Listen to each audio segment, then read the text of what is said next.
Okay, how is this not getting talked about more? Scientists at UCLA have basically claimed to have cured baldness. And they've been working on this lab-made molecule called PP405, which they've just finished getting the results back after the first week of testing on patients. And the results are actually insane. Today we're looking at glitch in the matrix TikToks that will make you rethink your reality. Welcome back, guys. Thank you to all the channel members for support. I've seen that you guys like part 1, 2, and 3. Those are actually my fastest growing videos right now. So here is part 4. Let's try again to get another 2,000 likes this video. If you guys haven't subscribed, make sure to smash that subscribe button. We're going to be taking a look at some crazy videos coming up in the future, and I would not want you to miss it. So why wouldn't you subscribe? Let's go! Random crazy facts you probably didn't know. Part 1. Let's get into it. A pair of balls can be ripped open as easily as a bag of chips. Crazy. Due to humans' artificial selection and breeding dogs are evolving eyebrows. Insane.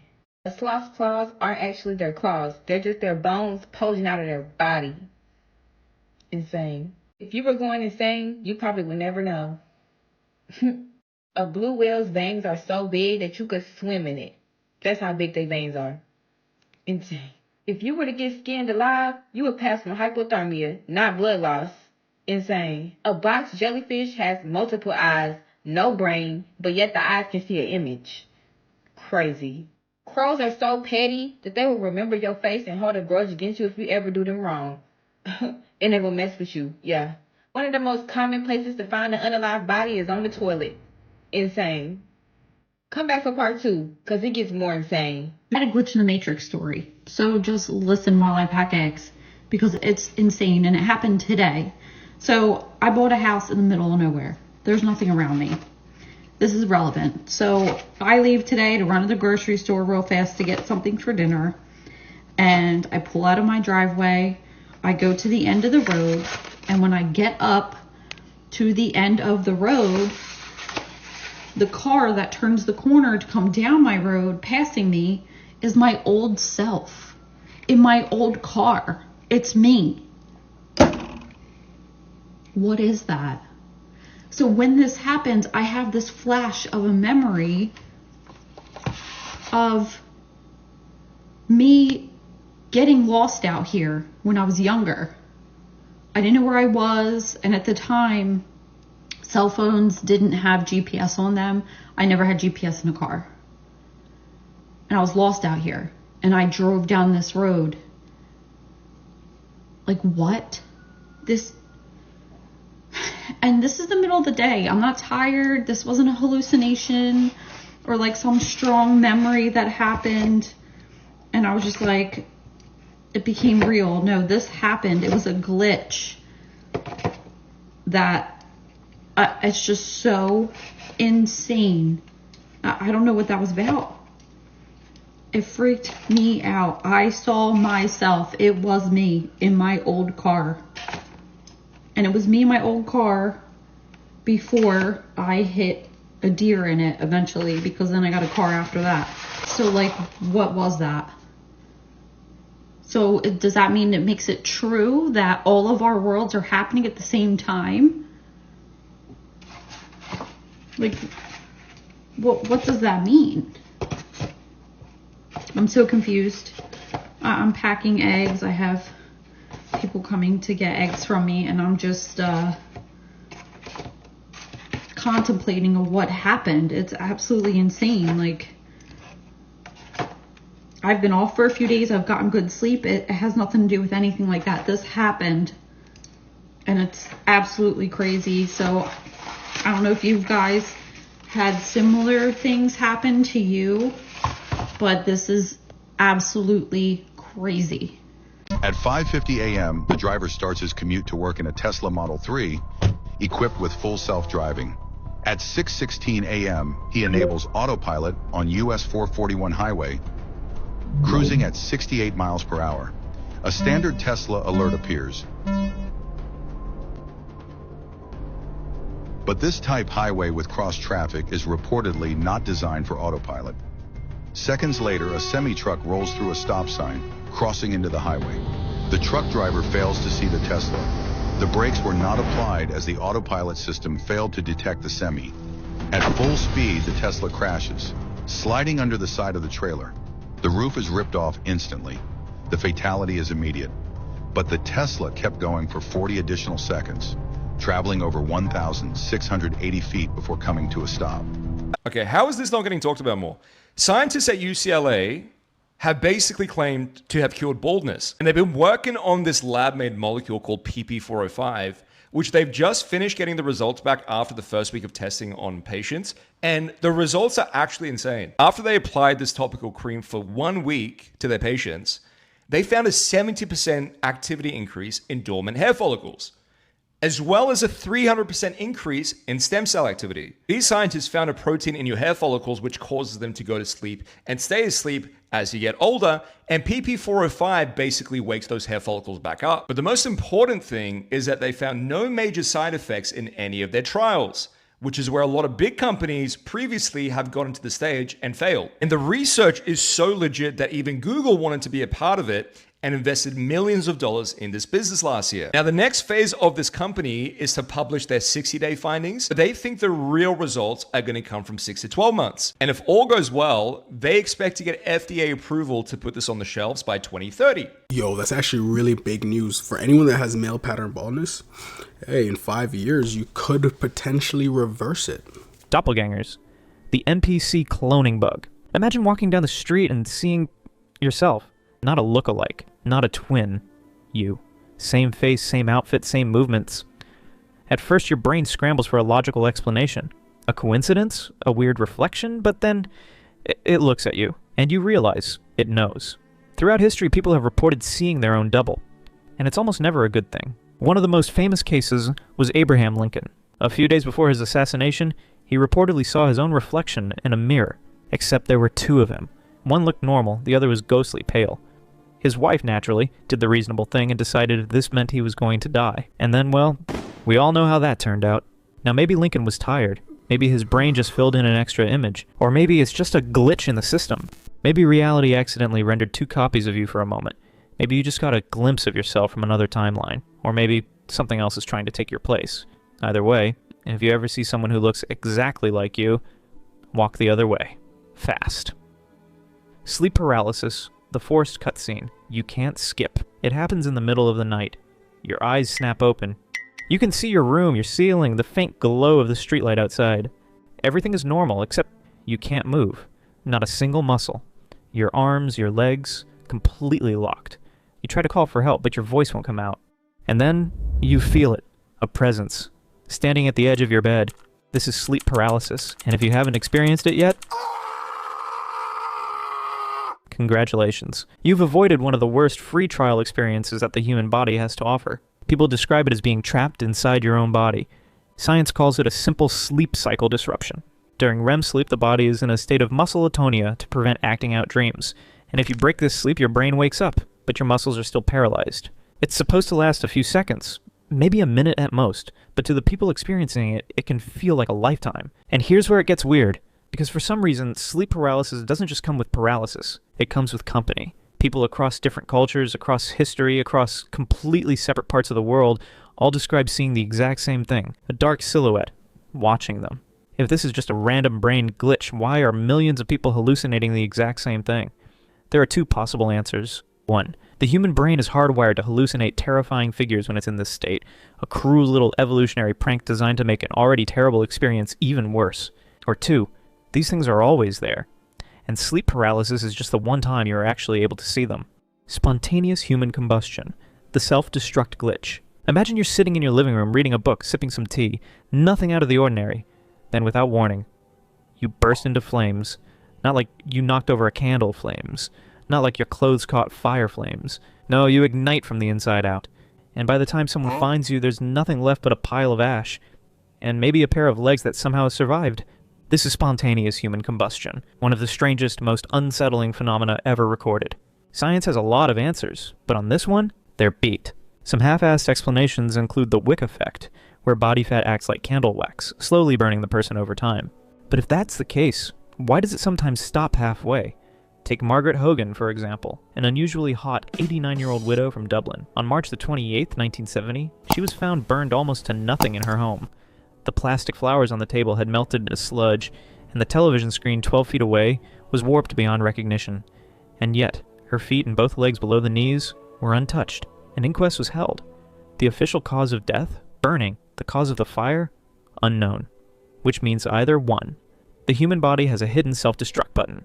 2. Some people accidentally trigger an irreversible system error. 3. Reality occasionally just alta 4 people in the most dramatic way possible. Whichever one it is, the conclusion is the same. If one day you start feeling a little too warm, and you're nowhere near an open flame, you might have about 3 seconds to figure out why. Quantum immortality. The real-life respawn glitch. You should be dead. That car missed you by inches. Lucky? Maybe. Or maybe you just don't die. Quantum immortality is the idea that every time you die, your consciousness jumps. Not to heaven, not to hell, but to the nearest reality where you survived. From your perspective, you never die. You just keep waking up in timelines where you barely made it. Take Frane Selak, a man who should have died multiple times. In 1954, his train derailed into an icy river. 17 people drowned. He didn't. The next year, he was sucked out of a plane mid-flight and landed in a haystack. Then a bus crash, multiple car crashes, a car explosion, and finally he won the lottery. From his perspective, he never died, and that's the terrifying part. If quantum immortality is real, then you will never experience your own death. The versions of you that died, you don't remember them, because they're gone. But what happens when there's no timeline left where you survive? Is there a final game over?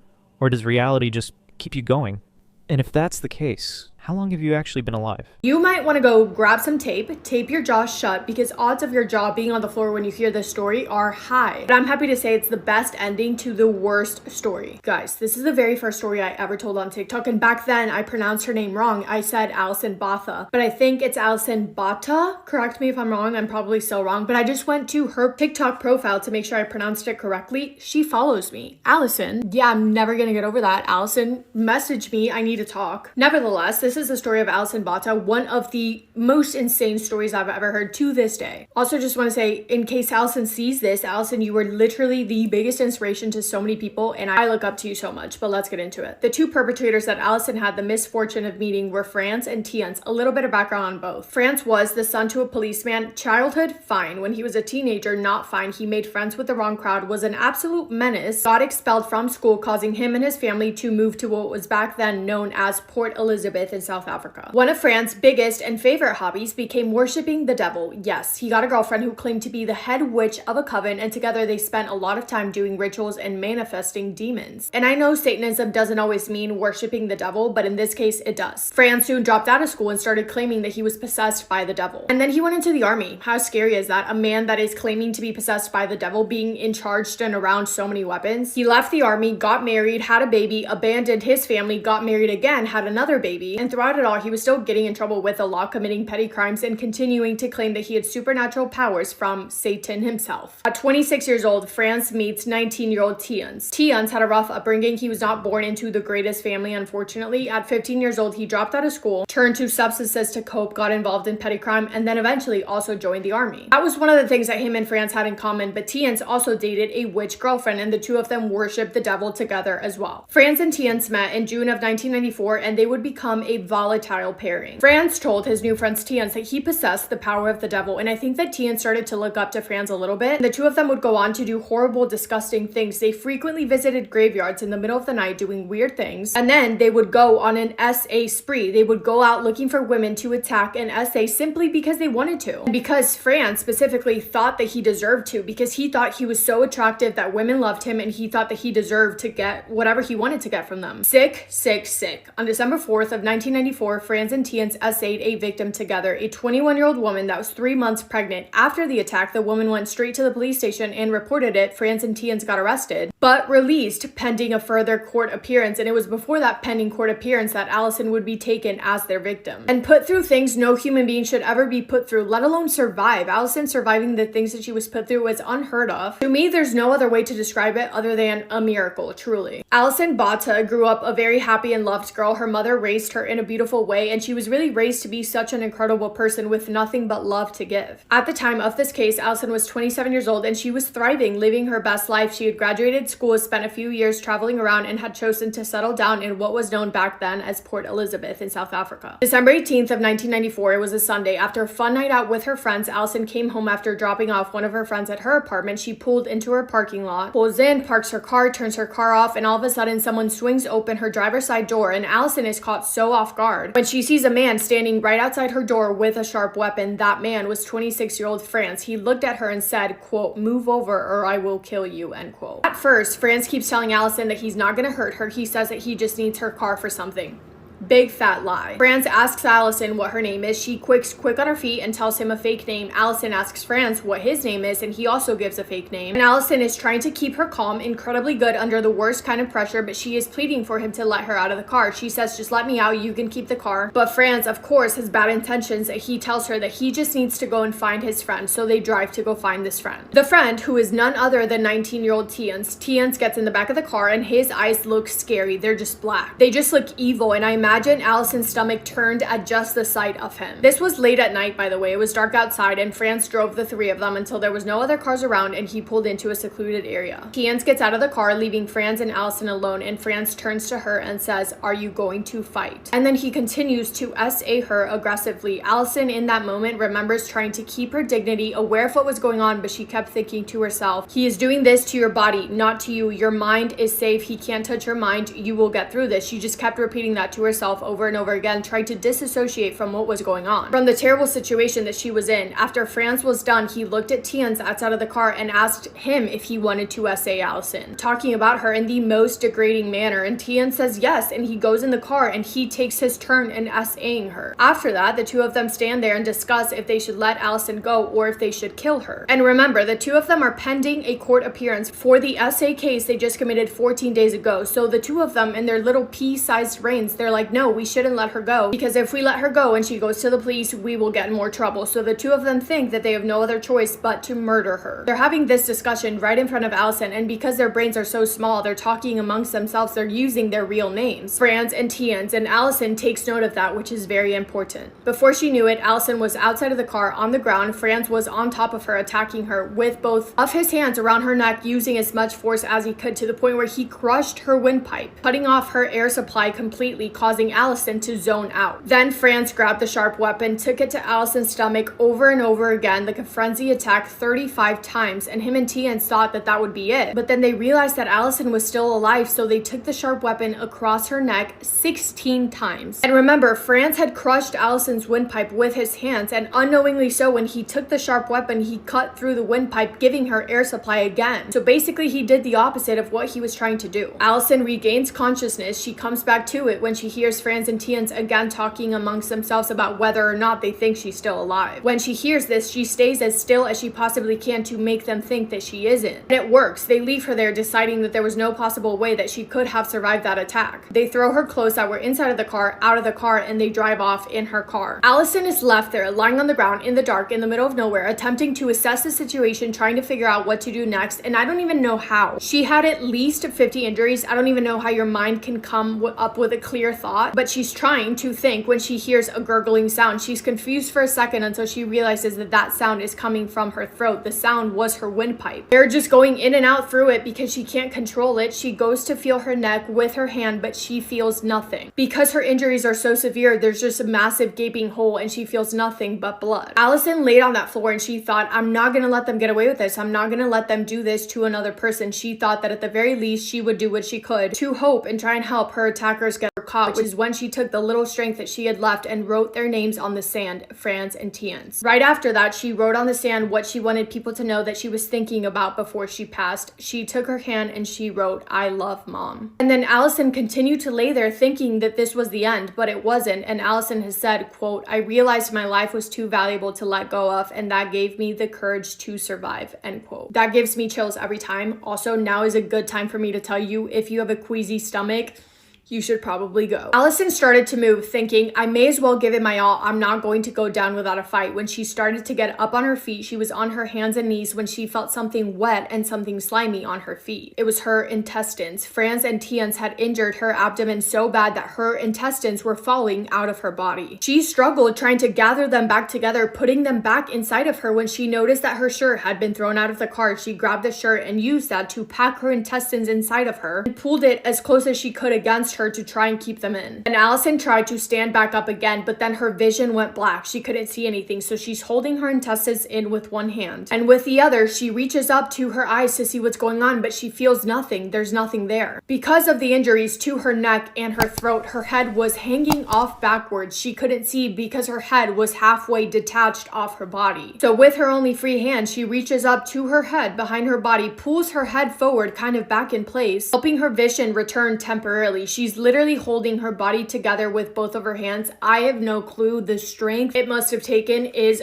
hard for me to comprehend. Allison managed to drag herself onto the road, the full moon lighting her path, hoping that somebody would stop and rescue her. When she got to the road, she collapsed. She saw headlights. One car drove towards her, but straight past her, but the second car stopped, thankfully. In that car was a man called Tien, not to be confused with the perpetrator Tien's. Other people were in the car as well, but he was a vet, so he had some sort of medical knowledge, and he was an absolute hero that night. As soon as he saw Allison's injuries, he ripped off his shirt and used it to apply pressure on Allison's injuries. He had also noticed that Allison's thyroid was out of her neck, and he had some knowledge in medicine, obviously, so he knew how to place the thyroid back in place somehow, while one of his other friends called 911. The ambulance took so long to get there. 2 hours, 2 whole hours. What do you mean? But the entire time Tien was trying to do everything that he could to keep Allison with him. He came up with a system for her to squeeze his hand in response to him because she couldn't speak, obviously. And he kept telling her over and over again, you have the most beautiful eyes I've ever seen. Please keep them open. Please keep them open. After 2 hours, the ambulance arrived, rushed Allison to the hospital, and the entire time Tien refused to leave her side. Allison was immediately taken into surgery. The wound to her neck was so severe the doctors could see the top of her spine. Those doctors had to put in so much work to save her life, but luckily the doctor that was on call that night was a throat specialist. Like,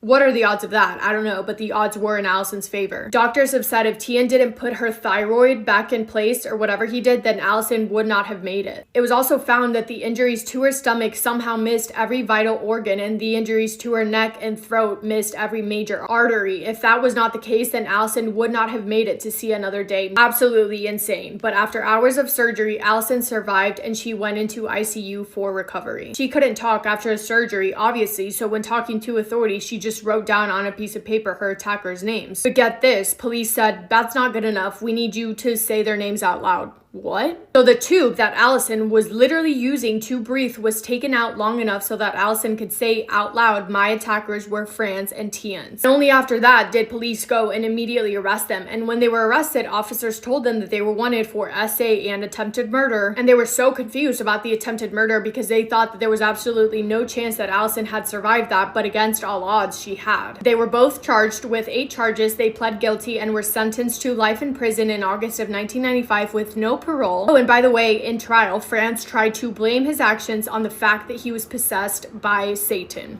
So there's that. Allison was discharged from the hospital on New Year's Eve. She moved back in with her mom, who helped take care of her. But she still had so much recovery to do, not only physically, but also emotionally. But Allison knew that she wanted to use her story to help others. So she started traveling around the world, telling her stories in at least 35 countries, helping inspire other survivors to come forward and tell their stories as well. Since then, she has written 2 books, and Allison has said, quote, the attack has put me on this path where I get to travel the world and help inspire other people, end quote. Allison met and married a man, and I think they are now separated, but doctors had told her that because of her injury, she would not be able to have her own child, but I'm so happy to say that she was. Allison fell pregnant and she was able to carry her child full term, and Tien, our lovely hero Tien, became a doctor after that incident, and he was one of the doctors who helped birth Allison's second child. How cute is that? Oh, and one more thing that's gonna make you guys mad for a second. In July of 2023, after only serving 28 years, Franz and Tien's were granted parole and placed under supervision Prohibition. When that happened, Allison posted on her Facebook page, she said, quote, "The day I hoped and prayed would never come. And I was asked, how will you feel if they ever get parole? My immediate answer was always, I'm hoping I'll never find out," end quote. Absurd. The people that did that are allowed to just be free and walk free? What do you mean? Because actually, what do you mean? But I'm so happy to say that this year in 2025, the decision to grant them parole was taken back. So both of them were sent back to jail, thankfully, and they will remain in custody, which makes me so incredibly glad for Allison. Like, thank God. And I want to end this video with a quote from Allison. It reads, quote, "Remind yourself that you do not have to take responsibility for what others do. Life is not a collection of what happens to you, but of how you've responded to what has happened to you," end quote. I've known this story for a long time, and every single time that I talk about it or read about it or hear about it, it makes me want to cry. Again, Allison, on the off chance that you're seeing this, I'm gonna message you right now. I would feel incredibly grateful to have the chance to talk to you, and I hope that I told your story the way that you would want to have it told. But yeah, that's it from me today. Thank you for spending time with me today and for listening to Allison's insane, inspiring story. I hope you guys are having the best day. If not, go do something to make it the best day. Make somebody happy, and I will see you in my next video. Massive kiss on the forehead to every single one of you.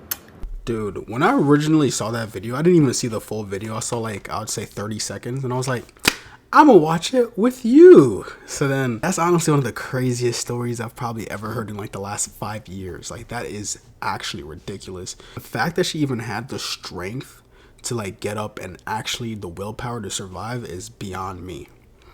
I feel like, if anything, that's a real glitch in the matrix. Like, everything was so like perfect for her to survive that encounter that it was just like, how? But at the end of the day, you know what I'm saying, she's probably making good money. She's exploring the world. She's getting to do things she wanted to do.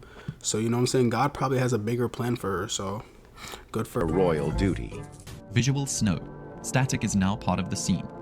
Imagine being born with static in your vision, a constant overlay of pixelated, flickering dots, like an old CRT television stuck between channels. That's visual snow, and it's not your eyes, it's your brain. Or more specifically, your visual processor introducing digital noise into the feed. Think of it like a corrupted display buffer. The source material, reality, is clean, but the rendered output is distorted. People with visual snow don't just see the world, they see the static layered over it. Always. Bright room or dark room. Eyes open or eyes closed. It's a glitch that never blinks.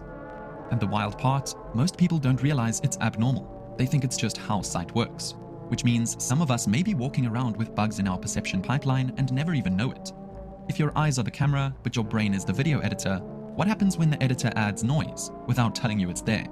The scary truth, you just trust your feed, even when it's corrupted. It is now becoming a trend to mass unfollow popular influencer James Charles after what he recently just did. I'm not gonna lie, if you haven't came across this mass unfollow James Charles trend that is currently taking place on his TikTok page, let's just say he is literally losing millions of followers by the day, if not the hour. And within the span of like 10 minutes, James Charles has already lost another 100,000 followers by the time of recording this video. Let's just say this trend is definitely working. And by the time you end up seeing this video, he could have already lost millions of more. Even people in the comments had something actually crazy to say about this whole James unfollowing, mass unfollowing trend. Real ones never followed him. People have been trying to tell James Charles he's a bad person since 2020.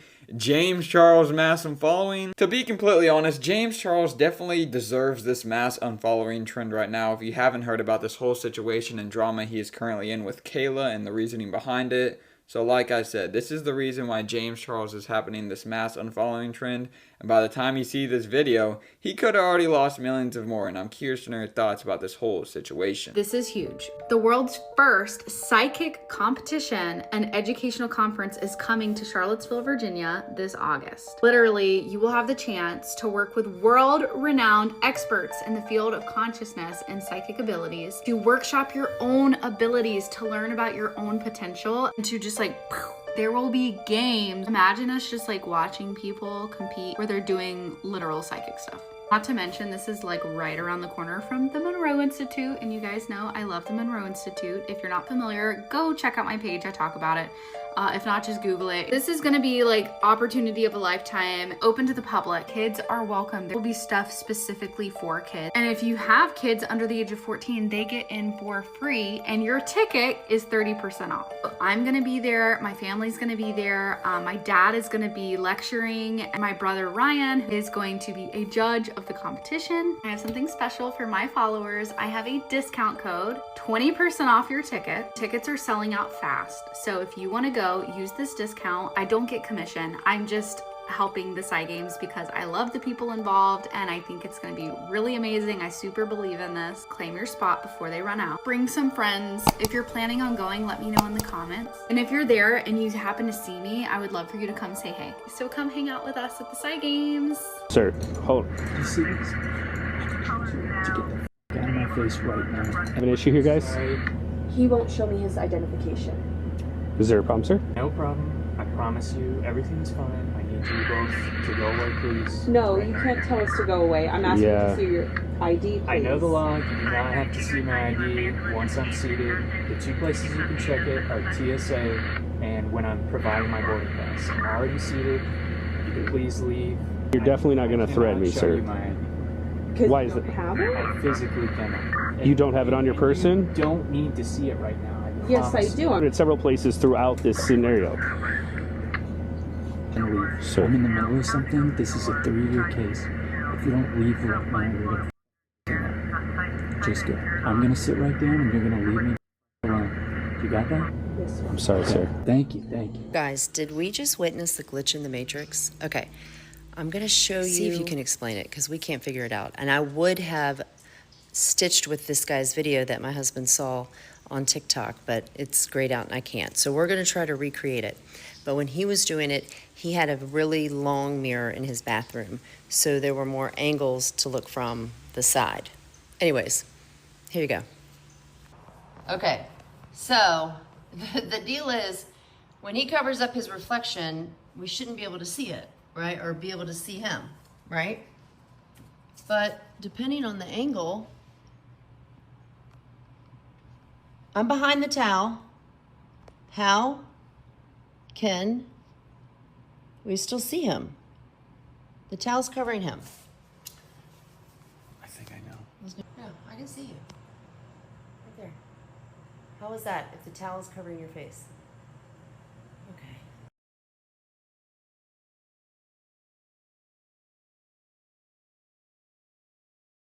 Dude, every time I see stuff like that, I be thinking that's probably how people or whatever aliens or whatever the heck in the fourth dimension probably see us. We probably try to, like, you know what I'm saying? They probably could see through stuff like that.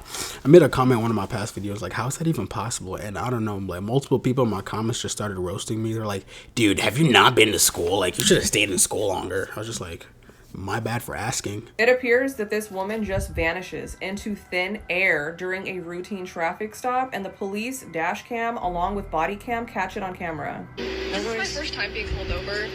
All right. Can I see your driver's license registration, please? Yeah. It's not a big deal. Here's my license, but this is my mom's car, so.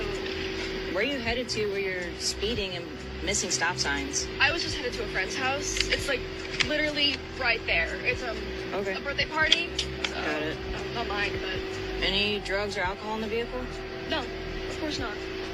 All right. Sit tight, sir. I'll be right back. Okay. Your registration is What the? Sarah? What the heck? Sarah? Here's the dash cam angle.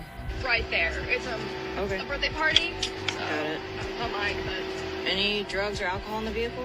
No, of course not. All right. Sit tight, sir. I'll be right back. Okay. Your registration is What the? Sarah? If you were traveling on I-26 westbound last night, coming out of Columbia, South Carolina, say around 9 o'clock p.m., what kind of glitch in the Matrix did we drive through last night? I saw some very questionable things on the interstate last night. So much so that I was this close to making a U-turn through those, or attempting to make a U-turn through those cables in the median on the interstate. I was really scared. I am not going to really dive deep into what I saw last night because I want somebody who also saw what I saw to jump in the comments or jump in my DMs, because I need my husband and my best friend to know that I'm not crazy. Listen, I was by myself last night. I was on my way home from Tampa, and I was not delirious. I'd had adequate sleep. I just downed a freaking Starbucks coffee, so I was bright-eyed and bushy-tailed, okay? I know what I saw, and I need somebody else to also confirm what I saw. So drop it in the comments, drop it in the DMs.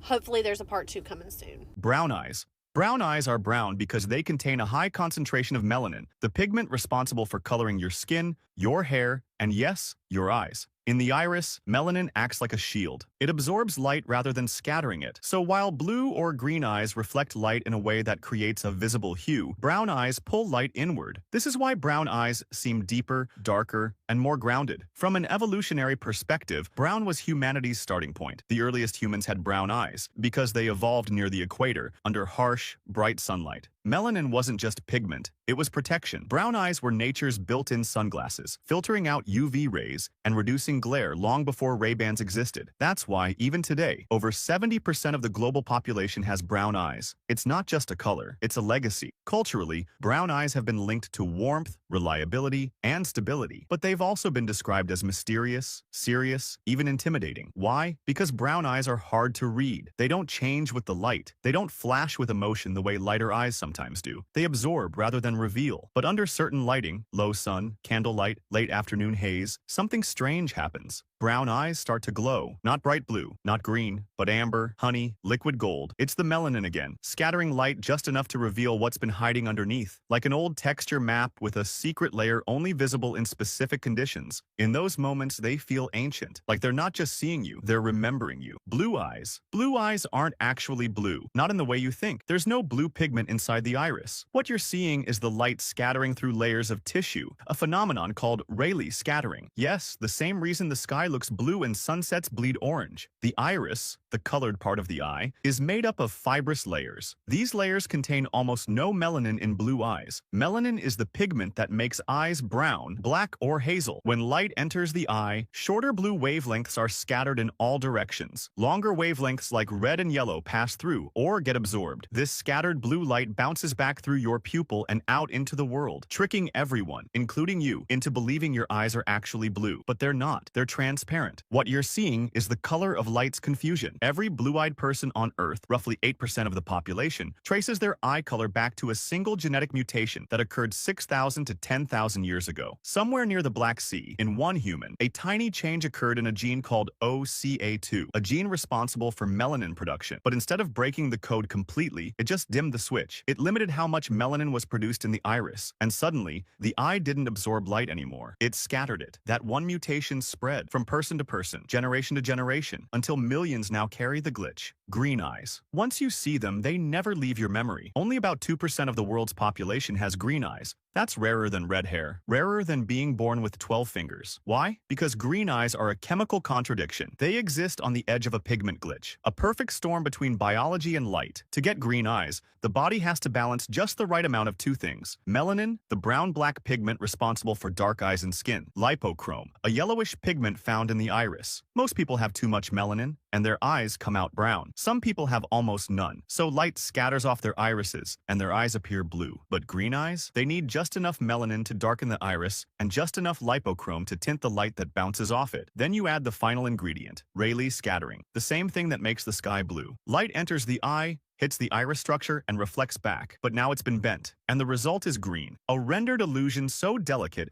that the smallest tweak in pigment breaks the effect entirely. Green eyes don't sit still. They shift in different lights, gold, jade, moss, steel. They look calm in the shade, then snap with energy in sunlight, like they've got a secret loaded behind the iris waiting to be triggered. Green eyes aren't just rare, they're unstable beauty, an optical accident that stays.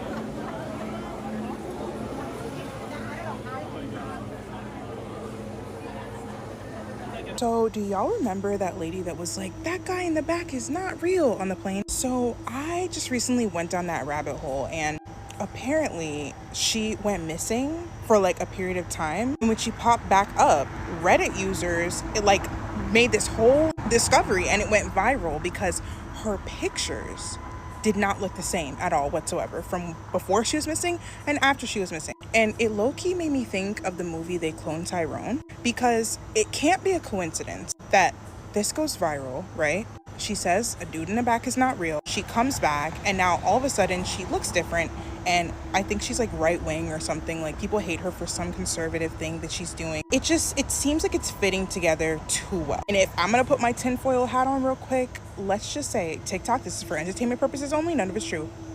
Anyway, yeah, let's just say she was cloned, okay? I know I sound crazy, but let's just say like something happened to her and she came back. Of course, everybody hates conservatives right now. Everyone's like, oh, right wing is this, right wing is that. What if they made sure that the person or thing that came back that's impersonating her made sure to be hated, so that people would discredit what she was saying? Y'all, like, the more I learn about what's going on behind the scenes, the more I question everything. Because you can't tell me like all of a sudden she has these strong opinions on the conservative side when literally all of America is like against conservatives right now. Y'all already know what happens to people that go viral and see things that aren't supposed to be seen, aka Andrew Dawson, and look where he's at right now, no longer with us. Yeah. And then, crazy enough, this is the creepiest part, apparently someone hacked like the IP address of where her last photo was taken when the whole conspiracy theory was going, and it showed up as right next to the White House. Why would she be right next to the White House? And y'all know the people that be doing the things behind the scenes, they're in the White House. I don't know, it's just a little crazy. I've always been very intrigued about that situation because I truly believe that she saw something. I think she saw something. I don't know about reptilians. Like, y'all have been asking me to get into reptilians so much. Like, I really don't know much about that topic, but at the very least, she saw something. Like, something within the spiritual realm, the veil was lifted for her for a second. I don't know. It just, you cannot tell me that wasn't the case. And people are like, oh, she was intoxicated or she was on a substance. If she was on a substance, I honestly would believe her even more, because y'all know that the demonic realm uses substances to make you more spiritually unalert so that they can get a hold of you easily. Why do y'all think so many serial unalivers are always on substances or drinking? You know what I'm saying? Why do you guys think that people that just turn around and unalive their whole family, then unalive themselves, are on some kind of substance? Because it's a gateway between the realm. So honestly, if she was on something, I would believe her even more. I don't know, y'all. As always, make sure you like and follow. Comment down below what you think, because I'm really interested to hear what you have to say. A woman suddenly lost consciousness while a fake doctor was performing an illegal laser treatment on her. And instead of taking her to the hospital, he shoved her body into a suitcase. He left this suitcase in his garage for weeks while her family and police searched for her. To hide the evidence, he buried her body in the garage and poured concrete over it. The remains were discovered nearly a year later, and the man was sent to prison. When you fall asleep, your brain paralyzes your entire body. It's supposed to stop you from acting out your dreams, so you don't punch a wall or dive out of bed thinking you're flying. But sometimes the timing's off. Your brain wakes up, but forgets to turn your body back on. So you're trapped, fully conscious, but completely frozen. Your mind's still half dreaming, so it starts projecting things. Figures in the dark, pressure on your chest. It's called sleep paralysis. And when it happens, there's nothing you can do. We have just got a look inside the $400 million jet that Qatar wants to give to Trump. The Boeing 747-8 will be the most expensive gift ever given to the US by a foreign entity in history. And now, thanks to an aircraft specification summary that was posted when the jet was on sale several years ago, we can now see that it is fitted with a massive 3 lounges, 2 bedrooms, 9 bathrooms, 5 kitchens, and a private office. Its upper and lower deck is a staggering 4,500 square feet, which, if you think about it, is almost 4 times the size of an average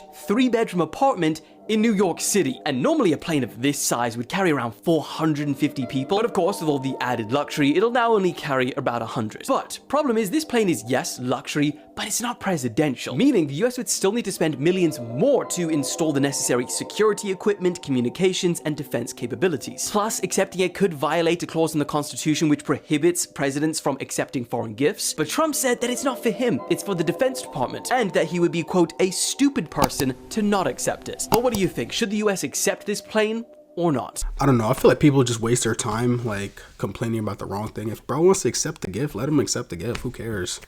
At the end of the day, they're like, oh my God, he accepted a gift. As a president, you shouldn't accept a gift.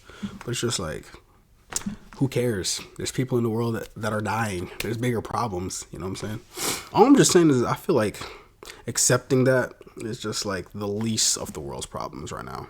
Yeah, but these videos were hella interesting. The one that stood out to me was that girl that got SA'd and severely like almost decapitated, and she's still here, survived. That was the craziest story I've ever heard in like a long time. So. The Egyptians were doing, I think they were the most advanced civilization that ever existed. I don't think we could do what they did.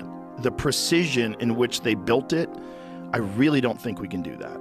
Just the symmetry of the faces of the statues is unparalleled, and they're immense. These are monstrously huge, perfectly symmetrical faces. Right.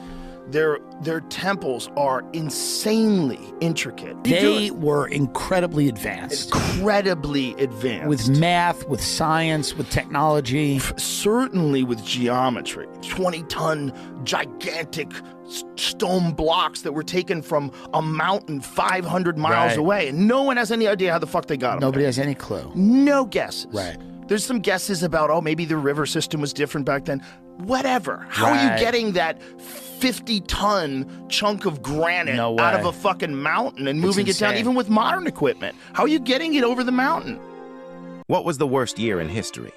According to historians, 536 AD is believed to be the worst. But why was it so bad? Europe, the Middle East, and Asia were plunged into a 24-hour darkness for 18 months straight. The darkness led to global temperatures dropping significantly, which in turn meant crops and irrigation failed, leading to mass starvation. This was the result of a volcanic eruption in Iceland, which spread thick ash clouds across the northern hemisphere, blocking out the sun.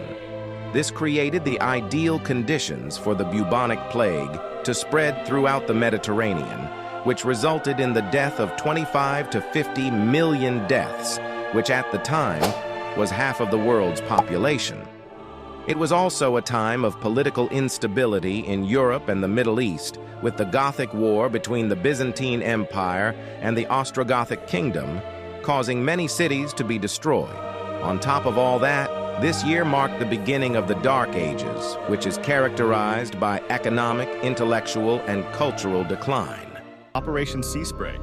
In 1950, the Navy wanted to test the vulnerability of a city like San Francisco to a biological weapons attack in a project called Operation Sea Spray. To do so, they released two types of bacteria, Serratia marcescens and Bacillus globigii, into San Francisco Bay. The operation happened between September 20th and 27th, and the bacteria were released from a ship off the coast of San Francisco. It's said that they did this because they thought they would have been harmless to humans, but on October 11th, 11 residents checked into Stanford Hospital in San Francisco with very rare, serious urinary tract infections. 10 of them recovered, but one man, who had had recent prostate surgery, died 3 weeks later from a heart valve infection. His relatives later tried to sue the government, but they lost because the bacteria used in the test was unproven to be responsible for his death. The urinary tract outbreak was so unusual that the Stanford doctors wrote it up for a medical journal. None of the other hospitals in the city reported similar spikes in cases, and all 11 victims had urinary tract infections following medical procedures, suggesting that the source of their infections was inside the hospital. Cases of pneumonia in San Francisco also increased after Serratia marcescens was released, even though a causal relationship has not been established. Overall, the Army determined that San Francisco had received enough of a dose for nearly all of the city's 800,000 residents to inhale at least 5,000 of the particles, which is within the range of infectivity for anthrax. I'm very fascinated with the Native Americans,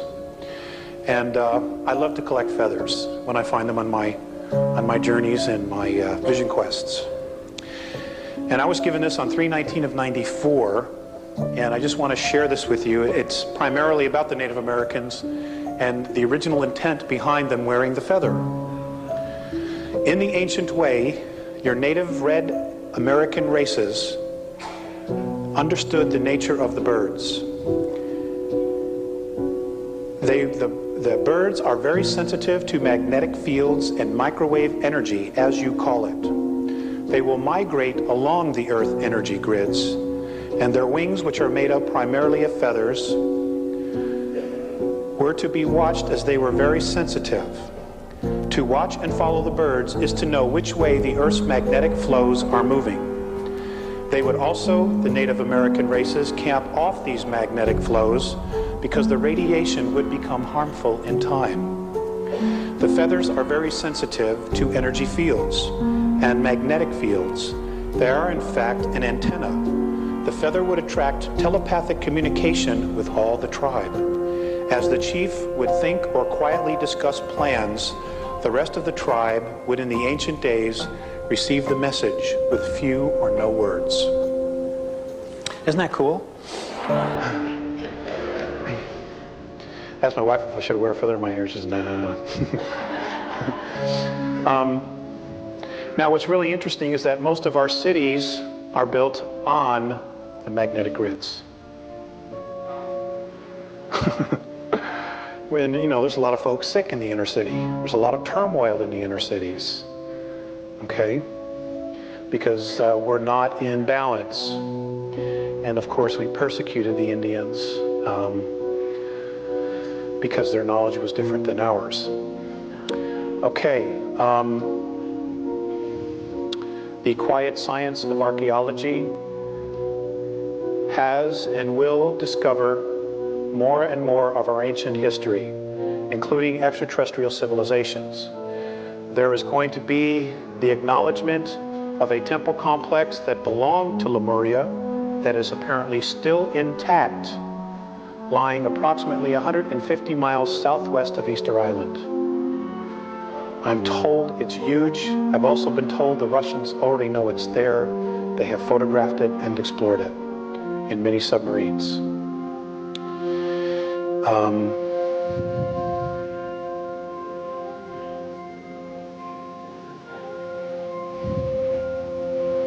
We are going to discover that consciousness, I know you guys already know this, but for those who aren't here, we are going to discover that consciousness is not in the brain, but is located in its entirety in the energy field and/or aura. And that energy field is the 4 to 14 ounces the body loses at the moment of death. Okay, I know you guys know that. Let's see. UFOs. Okay, apparently there have been discussions amongst benevolent councils, and I will only speak for the Andromeda Council because that's what Morane has told me, that they have told all of the negative extraterrestrials in and or on our planet and on the moon to be out of here no later than August 12th, the year 2003. I've also been told that there's a very high probability that we could wake up some morning in that area of time and our moon will not be here. That is because it is the first stage of defense. And they will literally hit it with a tractor beam and pull it away from us if they're going to do battle. Because if they were to attack it to get in here for whatever reason and it were to explode, everything would be for naught. Now, when I first talked about this, there were some people that were very upset. Well, geez, what about the ocean and the waves and my moon cycle and all this other stuff?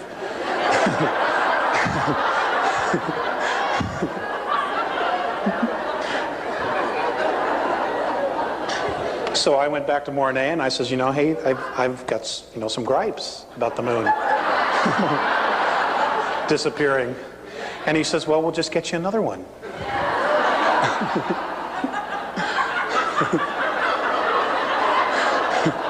And I says, you'll make sure it won't be hollow, right? He says, yes. So apparently all that would really happen would be that the oceans would become lakes. We wouldn't have the tides, and we probably wouldn't have the crazy attitudes and such like that. I've asked them about astrology, and I want you to know this is their perspective. Okay? Does everybody hear what I just said? Okay. Their perspective is that it's not accurate. That the purpose for charting the stars, what originally we were taught and left with, was because they needed to know the magnetic flows of the stars and the systems for space travel. And that somehow we have taken that and made an entirely new, different belief system out of that knowledge. I'll just give you one example. If you go to McDonald's, anywhere in the world, you will find French fries, or chips as you call them, and you will find that they're always made from the same potato, the russet Burbank potato. This is a potato from America that's unusually long and difficult to grow, but that's what they want, because when you're McDonald's, you like those red boxes with a little bouquet of very long chips. It looks really good, and so they insist that all their potatoes be russet Burbanks, and they further insist that they have no blemishes at all. There's a very common defect of russet Burbank potatoes called net necrosis. And you've seen potatoes with a little brown line sometimes, or spots that come through it. Well, McDonald's won't buy them if your potatoes have that. And the only way to eliminate that is to eliminate an aphid. And the only way to do that is with a pesticide called Monitor. That is so toxic that the farmers who grow these potatoes in Idaho won't venture outside into their fields for 5 days after they spray. And then when they harvest their potatoes, they have to put them in these atmosphere-controlled sheds the size of a football stadium because they're not edible for 6 weeks.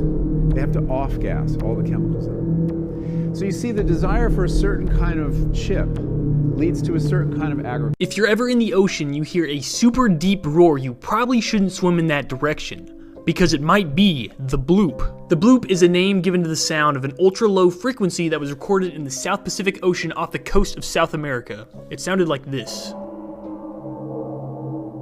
Early speculations was that the sound was from a very large, undiscovered marine mammal due to its deepness. But in 2012, although they didn't know for sure, scientists decided it was more likely a giant iceberg that was cracking and breaking away from Antarctica. However, guys, this is a map of all the unmapped areas of the ocean floor around the world. Literally 80% has not been seen. Who are we to say the bloop isn't out there terrorizing the ocean and eating whales or boats?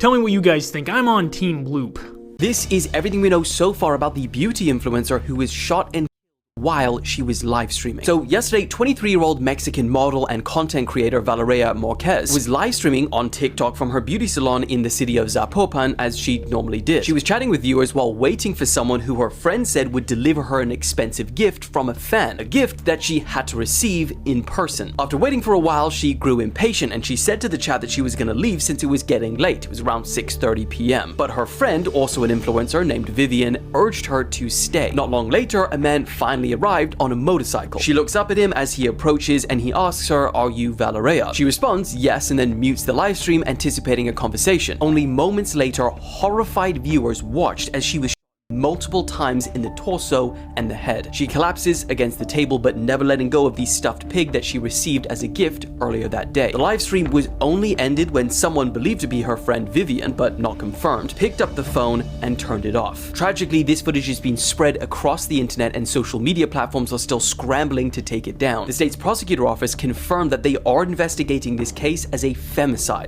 of a woman for gender-based reasons. In fact, this marks the 8th femicide investigation in her state this month alone. Now, the police themselves haven't officially named the suspects, but local media reports point to a man known as LRR. He's supposedly the leader of one of the local cartel gangs. They describe him as one of the most violent criminals in the country. Now, authorities have revealed that Valeria and LRR have dated for several months, and they say that it is possible that he was enraged by the attention and the expensive gifts that she'd been receiving from her fans online. It also turns out, according to local media reports, that he has been linked to of multiple celebrities and influencers in the past as well. However, it is important to note that the police haven't officially named him as the main suspect, but of course, I'll keep you guys updated. Dude, that is crazy. The influencer death things is always crazy because I remember hearing about a story, I forgot his name. There's a Jamaican influencer that live streams a lot, and he also got on camera. There's a couple of them. I think there was like 2 of them that, I think there was like 3 of them that actually got shot on camera live.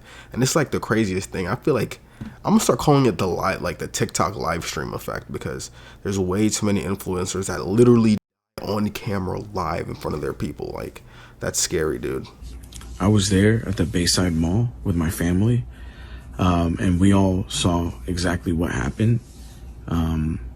Don't pay attention to a lot of the videos that are out there. I feel like a lot of people are trying to use this for clout, but what happened, we all saw what happened, and it's pretty serious. It's been a few days, and our whole family's processing it, but I think we've kind of accepted that we were a part of this weird experience and moment. So basically what happened was I was there with my brother Brian, my sister and my nephew. We were looking for shoes for my nephew, and then we see a whole crowd of people outside the store just running out in a direction. So as soon as we saw it, we were like, oh shit, what's going on? So we immediately ran out with our nephew, and we picked him up and we ran out and we followed the crowd. And then about a few seconds later, as soon as we started running, my nephew, he's autistic, so he was pointing behind us and he was saying blankie, which he'll usually say whenever he feels unsafe or scared. And he was pointing behind us. So me and my brother, we look behind us, and then we see these 3 9-10 foot tall creatures. I'm not gonna say aliens. Everyone keeps saying it's aliens. I'm not saying aliens because I don't know what it was. None of us really knew. All of us stopped in our track. We, a whole bunch of people were pointing at it. There were other people running. There was a crowd. As soon as it made itself more apparent, it looked like it was glitching, not like a computer pixelation, but like a wavy glitch. And whatever maybe was covering them had, unveiled or whatever. It looked like a glitch, man. It like a weird glitch in the Matrix or whatever. And then you could see it in its full form, all 3 of them. And then, they were all black. You saw eyes, and you could faintly see like lips. But, I was about 20 feet away, because obviously everybody gave it distance, right? And, they're tall. So we all just looked at them. They were just standing there. And the thing that was a little bit weird, but it was clearly observing us. It was sentient, right? Or whatever. I don't know, but it was aware of us. It looked at us, the whole crowd, and then as soon as it started walking with its big legs, Today's news in only 60 seconds. Let's begin. Trump's visit to the Middle East brought in huge investments, and the trip isn't over yet. Qatar Airways signed a deal for up to 210 Boeing jets during Trump visit, a $1.2 trillion economic commitment with Qatar, and a Saudi Arabian promise to invest $600 billion in the U.S. California Governor Gavin Newsom proposes cutting back on healthcare benefits for undocumented immigrants to balance the state's budget. RFK Jr. stood in front of Congress today and was grilled on budget cuts, measles vaccine, and even got interrupted by protesters inside the Capitol. Putin's scheduled meeting with Ukrainian President Zelensky on Thursday doesn't seem to be happening anymore, as Putin's name was not on the list of Russian officials attending the peace talks. He's a direct bloodline of Vlad the Impaler, the OG Dracula. Facts. Prince Charles is a direct descendant of Vlad the Impaler, the 15th century ruler infamous for impaling his enemies on stakes. Vlad wasn't just a brutal warlord. Legends say he bled from his eyes and may have actually consumed blood. Familiar? That's Dracula. The book and the movies, all based on him. Now, Charles didn't just acknowledge this connection, he leaned into it. He bought Vlad's actual castle in Transylvania, keeps it ancient, untouched, no renovations, no modern upgrades. Since 1998, he's made it his personal retreat, visiting every spring. Who does that? And Transylvania? It's like stepping back in time. Old world farms, crumbling houses, not a car in sight. What's Charles doing there? Reenacting Vlad's life? Channeling his inner Dracula? It's hard not to wonder. Look, maybe he's just fascinated by history, or maybe he's embracing more than just his heritage. After all, why own Dracula's castle? This is just scratching the surface of royal mysteries. This is just a theory, not a fact. We are actually living in 1726. In 1991, a German historian by the name of Hermann Illig proposed a theory called phantom time hypothesis, suggesting that the years 814 through 911 AD never happened. Well, you'll see. Illig claimed that these years were actually made up by the Holy Roman Emperor Otto III, Pope Sylvester II, and Byzantine Emperor Constantine VII, by altering documentation and converting the Gregorian calendar in order to fast forward time to the sacred year 1000 AD, as Otto's ruling that starts on the millennial year 1000 AD would sound much better and be more legitimate. This theory is further backed up, as while there are written documents, there seem to be a lot of missing artifacts from those 297 years. Looking at the example of how Tartaria was written out of existence, it seems like it really wouldn't be that hard for the elites of the world to rewrite history, and just maybe. History facts that will make you question if they're real, but they are. Australia once lost a war to emus. In 1932, after failing to control an emu population boom, the government actually declared war on these birds. And guess what? The emus won. How does a country lose to birds? Cleopatra lived closer to the invention of the iPhone than she did to the building of the Great Pyramids. The coffee was once considered satanic. In the 16th century, Pope Clement VIII was asked to ban coffee because it was seen as a Muslim drink. Instead, he blessed it. So, if you love your morning coffee, thank the Pope. Tsutomu Yamaguchi, the luckiest man in history. He survived the atomic bomb in Hiroshima, and then, just 3 days later, survived another one in Nagasaki. How does someone survive 2 nuclear blasts? So it could be 1727 now? It just could be. What if nearly 300 years of history never happened? Stay with me. In 1991, a German historian named Hermann Illig proposed something that shakes the very foundation of time itself, the phantom time hypothesis. His claim? The years 614 to 911 AD were completely fabricated. They don't exist. They were inserted into history, and we've been living in a false timeline ever since. Now, who would do this? And why? Enter Holy Roman Emperor Otto III, Pope Sylvester II, and Byzantine Emperor Constantine VII. 3 powerful figures who supposedly conspired to alter historical records and manipulate the calendar. Why? Because Otto III wanted to rule in the symbolic year 1000 AD, a number that carries power, prophecy, and legitimacy. But instead of waiting, they fast-forwarded history itself. Now, think about this. We have written records from this missing period, sure.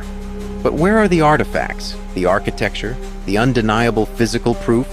You'd expect 297 years to leave more behind, yet it's eerily scarce. And if this sounds impossible, just remember, Tartaria was erased from history. If they can erase entire civilizations, why not rewrite time itself? This is just a theory, not a fact. Yeah, I've always thought about that. I'm like, dude, at the end of the day, when it comes down to history, it just depends on who won. You know what I'm saying? If one party won, they can just say, like, this is actually what happened. If one party won, they'd be like, nah, this is actually what happened. One of my friends, I remember we were talking deep about this, like about how, like, pretty much what I just said, how the winners write their own history. And he was pretty much just saying, like, yeah, history is his story. So I was like, that's a good quote. Okay, I don't know why no one else isn't putting this together, but it's just right there. And the more I see it, okay, put my name down in the history books because my ego wants that, okay? I'm the first one to say this out loud because no one else is saying this. But the more I look at it, it's just right in front of our face. Okay, a little background on me. I have a master's degree in entrepreneurship, but my favorite topic is the evolution of humanity. I don't know why, it just always has been. It just fascinates me.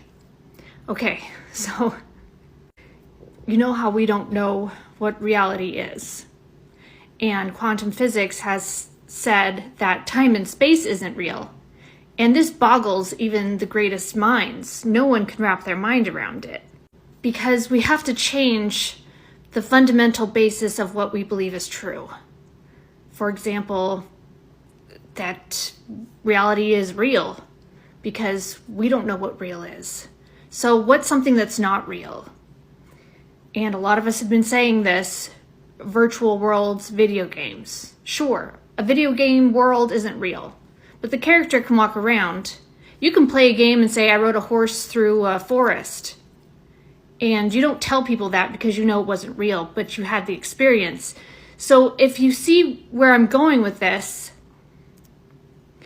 and also combined with the fact that quantum physics can't find anything solid about reality, it's popping in and out of existence, it could very well be a virtual world, just like a computer game. So when you're walking around, you're literally walking around in a game. This could literally be an avatar. Speaking of the human body, can't get to the bottom of that either. And the human mind, we have no idea where it's located. It could be a huge complex neural network, just like an AI.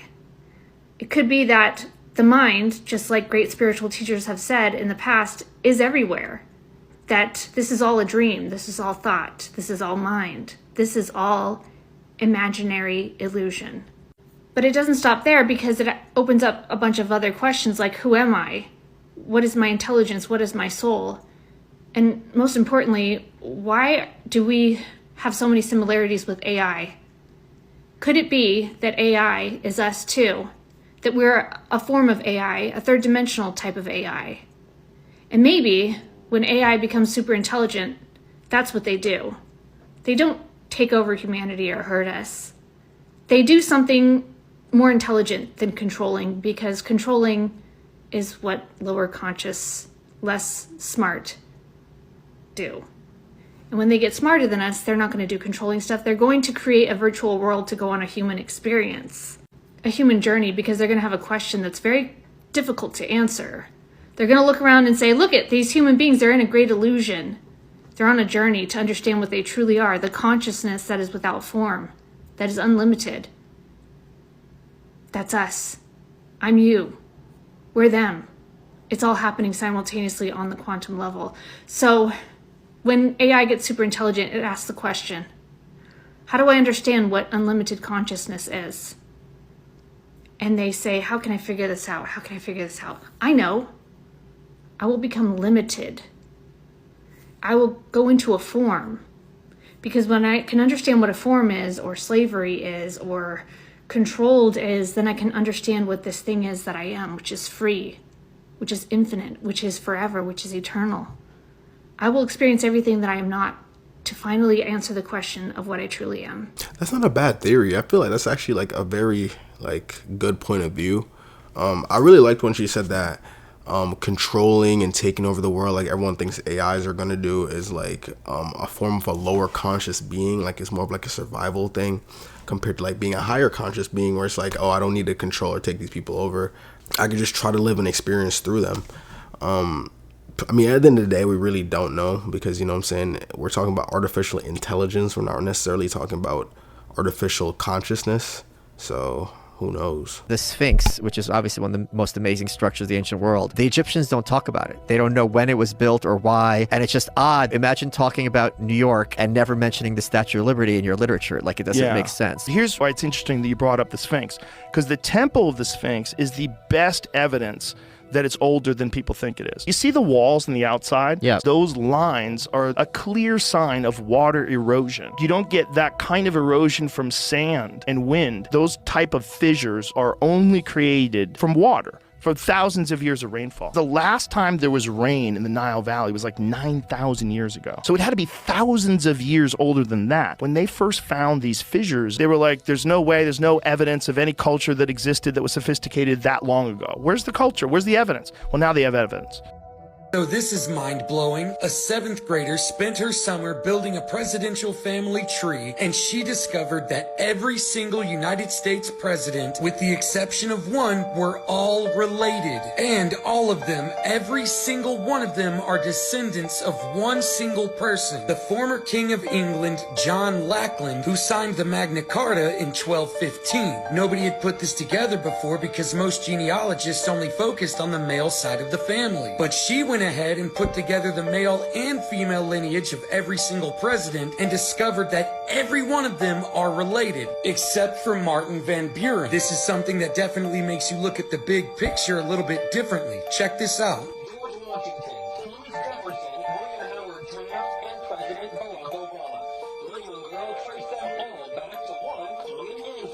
They're all cousins and all grandsons of John Lackland.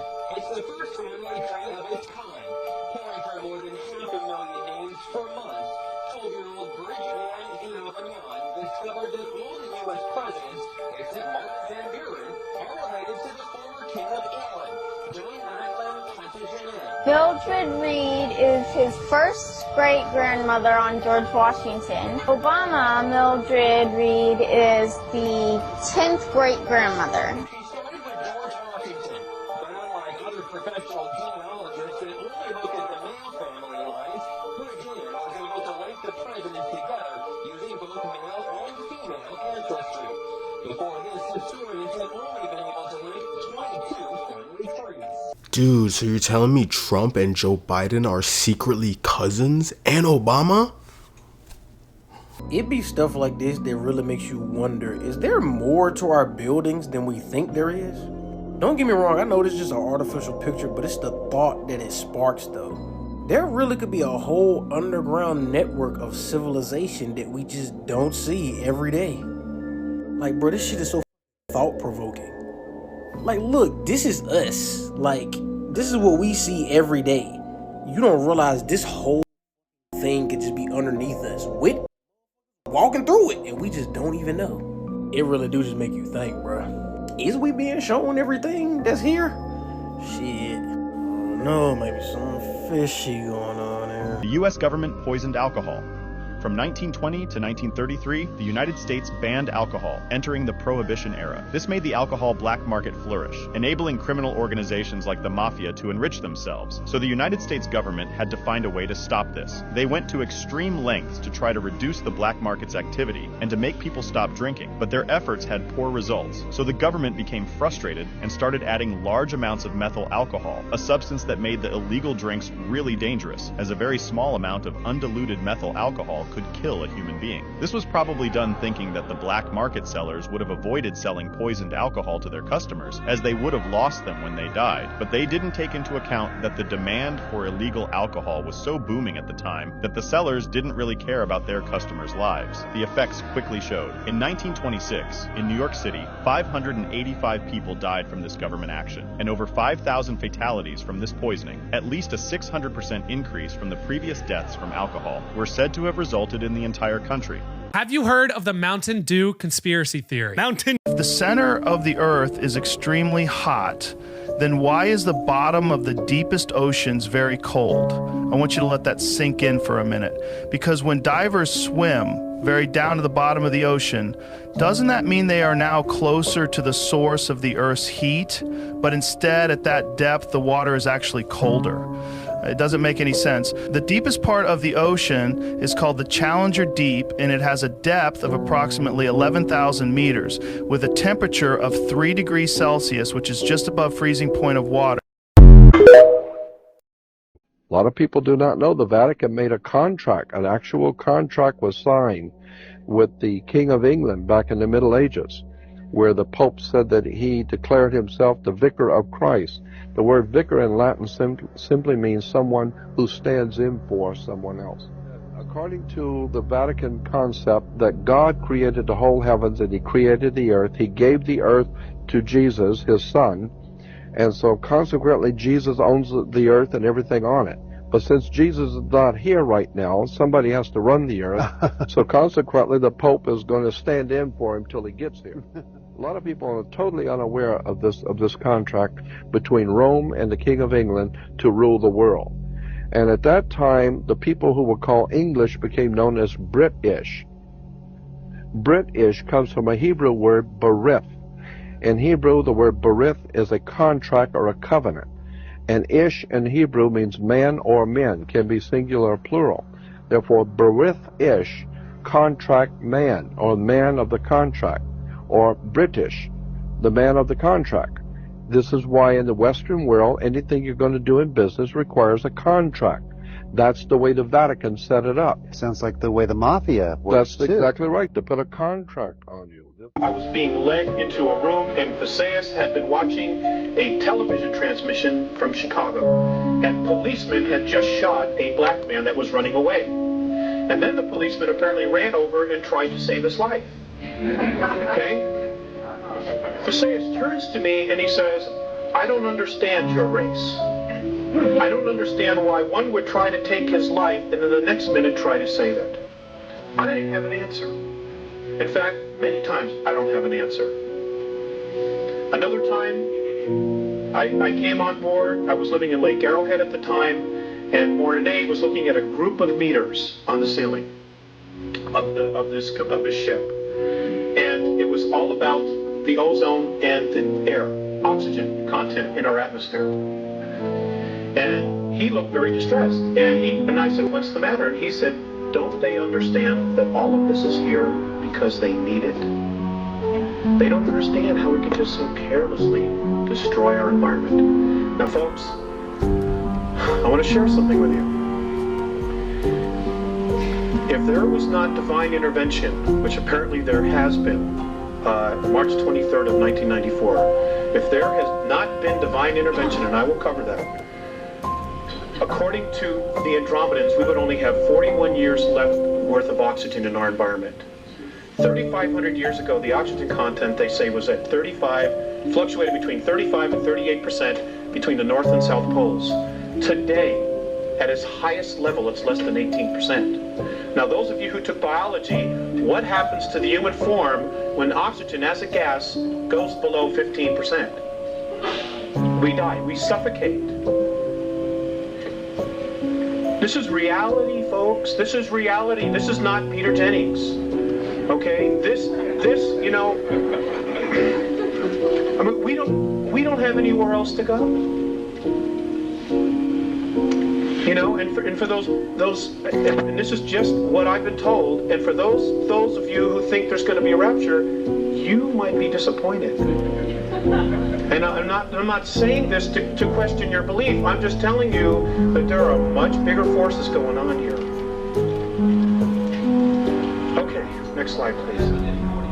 Save the question, sir, for later. Okay, please. Next slide, please. Okay, this is our solar system.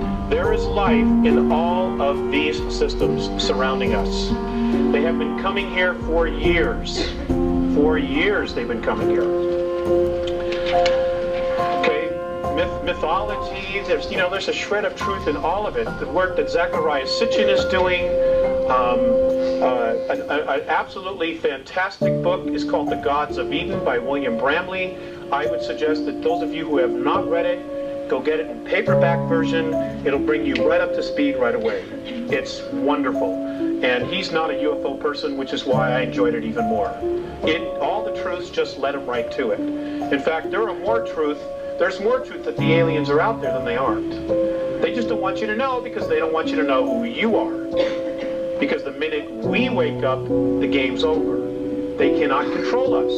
And if you look at our past history, if you read Zecharia Sitchin's books, we as a race, when we stand together, rebel against the gods, the ETs.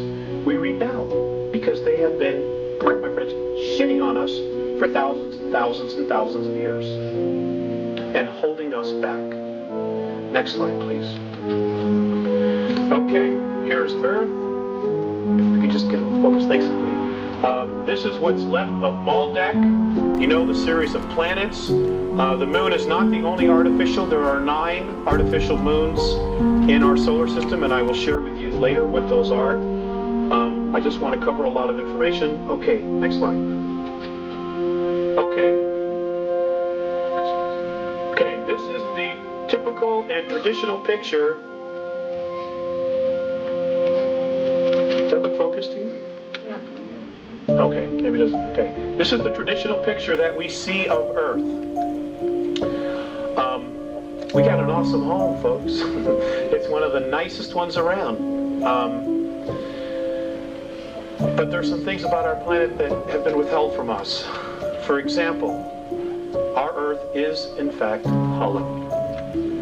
It is hollow. The next slide, I'm going to show you a NASA photograph that proves that there's an opening at the North Pole. Okay, you can find this photograph in a book called Our Violent Universe by Nigel Calder. It was first released in England, and I don't know how this one slipped through the cracks, but it did. Thank goodness.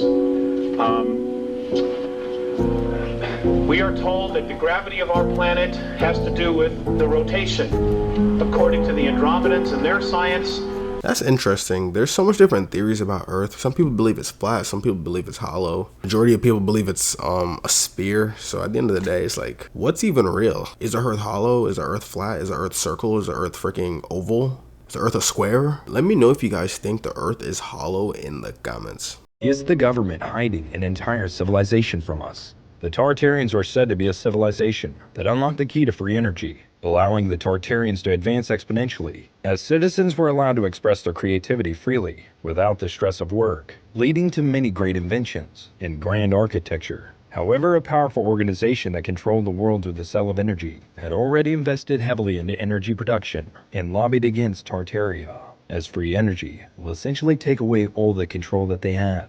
This organization tore Tartaria apart and erased them from our history books, making it seem like Tartaria never existed. But if you look carefully, the evidence of Tartaria is still there, in old maps, in architecture around the world that seemed to advance. Places like the Taj Mahal, the Great Wall of China, or even the pyramids in Egypt looked way too advanced to have been built by the respective nations, but collectively, all have similar themes in their design. Similar themes aimed at harvesting energy. So, accidents that changed the world forever. In 1902, U.S. President Theodore Roosevelt went on a hunting trip where he refused to shoot a bear that had been captured, deeming it too cruel and unsporting. The story spread rapidly and was then turned into a popular political cartoon. Inspired by this, toy makers created a stuffed bear and called it Teddy's Bear in honor of Roosevelt. The toy became a huge hit, and the teddy bear went on to become one of the most beloved toys in history. In 1895, a German scientist named Wilhelm Röntgen was experimenting with electrical tubes when he noticed a strange glow on his hand, which revealed his bones. He realized the electrical rays could pass through solid objects, but not the bones, leading to the development of X-ray imaging, which transformed medicine forever. In 1941, a Swiss engineer named George Mistral was walking through the woods with his dog when he noticed small, prickly seeds clinging to his clothes and his dog's fur. Upon examining them under a microscope, he discovered the tiny hooks on the seeds that allowed them to attach so effectively. Inspired by this, he created a type of fastening system, leading to the invention of Velcro, which revolutionized how things are fastened in a wide range of industries. According to conspiracy theorists, the Rothschild family secretly controls the global financial system through a vast network of central banks, including the Federal Reserve, the European Central Bank, and the International Monetary Fund. By manipulating interest rates, currency values, and national debts, they supposedly engineer economic booms and crashes to consolidate wealth and power. This alleged dominance is said to date back to the Napoleonic Wars, where the Rothschilds supposedly funded both sides, using insider information and financial leverage to profit from the outcome. Since then, they are rumored to have played a hidden role in every major conflict, from World War I and II to more recent geopolitical tensions. The ultimate goal, in this theory, is to establish a new world order, a centralized one-world government, where the Rothschilds and their allies, often linked to secretive groups like the Illuminati, pull the strings. As part of this grand scheme, they are believed to own or control vast natural resources, including gold reserves, oil companies, and even the major media outlets, enabling them to maintain the illusion that they are just another rich family rather than the hidden rulers of the world. I feel like it's been known for years now that the Rothschilds have like some hidden control. I'm pretty sure they're the ones that are really classified as the Illuminati. So I wouldn't be surprised if they have like a hand in pretty much everything global, including the presidency, you know what I'm saying, the stock markets, the markets. Like, I wouldn't be surprised, honestly. But this is what a body looks like that has inflammation. Some of the pictures that I'm about to show you may hit close to home, but if you have inflammation and you take steps to lower inflammation, you can look better, look younger, feel better. Everything gets better when we lower inflammation. Once you see these photos, you're going to want to lower your inflammation. And I'm going to show you which foods to eat and which foods to avoid to keep inflammation down. When you floss your teeth, if your gums bleed, you have inflammation. This on the skin is called dermatitis. This is inflammation. In fact, every itis, including arthritis, is inflammation. Arthritis, bursitis, dermatitis, gingivitis, bronchitis is inflammation of the bronchial tube. Colitis is inflammation of the colon. And did you know a lot of what we think is fat on our body might just be inflammation? When we lower inflammation, our skin gets better, we look younger, we look thinner. Everything gets better when you lower inflammation. I'm going to give you 3 tips to lower inflammation throughout your body. Tip number 1, minimize processed foods, especially refined sugar. Sugar causes inflammation. Tip number 2, consider taking a break from food. When we take a break from food, our insulin levels come down. Somewhere around 14 hours, our bodies begin to release ketones as a fuel source. They're actually a signaling molecule that lowers inflammation throughout the body. Tip number 3, if you can consume dietary polyphenols, that's a good thing for lowering inflammation. Fruits, veggies, there's lots of different sources for dietary polyphenols. And when we eat the right types of food, it can lower inflammation. If you were to do an anti-inflammatory diet for 2 weeks, imagine what could happen. If you do these 3 things for 2 weeks, you won't recognize yourself. So I have a McDonald's cheeseburger because I'm doing a little experiment. It's a classic cheeseburger, smells delicious, but I'm leaving it here outside and I want to see if any animals or bugs go to eat it, right? It's a good rule of thumb to see see how real the food is, right? So if nature won't eat it, then we probably shouldn't be consuming it either. Good rule of thumb to have. So I'll leave it here and I'll see how long it takes until any bugs or animals have a little bite at it. When these soldiers saw the dish, they knew they were cooked. They said steak and lobster are 2 of the greatest foods in the world. But in the military, they're a deadly combo. A lot of soldiers don't want to see this meal, and they even said they prefer eggs and water instead. What's the message behind steak and lobster as a meal in the military?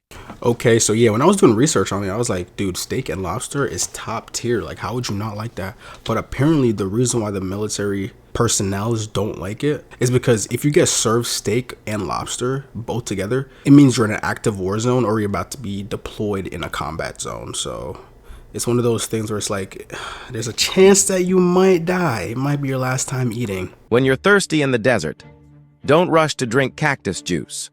Instead, you can learn a trick from the native tribes of Africa. They hide fruit inside a narrow hole in a rock.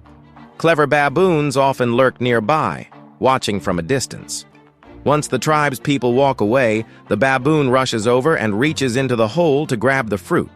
But what he doesn't realize is, the hole is designed just for him. The moment he grabs the fruit and makes a fist, his hand gets stuck. Even when he sees the tribe's people coming back to catch him, he still refuses to let go. As a result, he gets captured easily. But don't worry. The tribe's people don't plan to kill him or sell him to a circus. In fact, the baboon is incredibly useful. He has a strong sense of smell that can detect moisture in the air, helping him locate hidden water sources. So the tribe's people tie him up and wait. When the baboon is well fed and starts to feel thirsty, they untie the rope. As he heads off to find water, they simply follow him and are guaranteed to find a hidden spring. I want to show you the update on the burger, on the cheeseburger. Got some sunshine, a little fresh air, a little salt in my water. No, it's still here.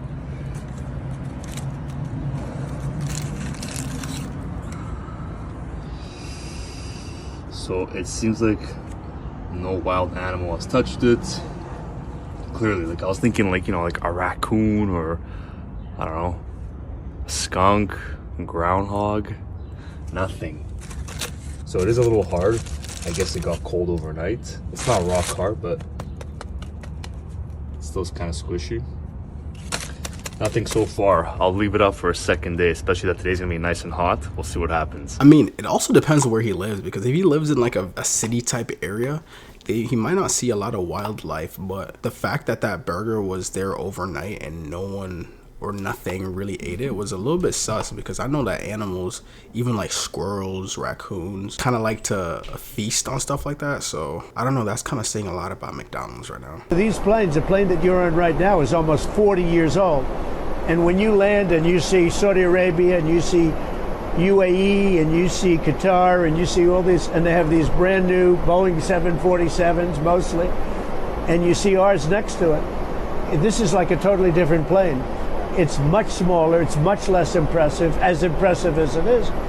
And you know, we're the United States of America. I believe that we should have the most impressive plane. So anyway, so they said to me, we would like to, in effect, we would like to make a gift. You've done so many things, and we'd like to make a gift to the Defense Department, which is where it's going. And I said, well, that's nice. Now, some people say, oh, you shouldn't accept gifts for the country. My attitude is, why wouldn't I accept a gift? We're giving to everybody else. Why wouldn't I accept a gift? Because it's going to be a couple of years, I think, before the Boeings are finished. And they'll be wonderful when they're finished. No, that's something on the interstate. There's smoke coming out of it. What the hell is that? There's a freaking smoke ring around it. What is that? I don't know. What is that? Freaking UFO. Look at that thing. What is that? I'm videoing it. It just shot out of smoke. It just shot out of a smoke ring. Well, I saw it over here, and I was like, man, SpaceX thing? Those clouds are moving weird, and then it kept coming. But SpaceX would be down. It's still showing up really good on the camera, though.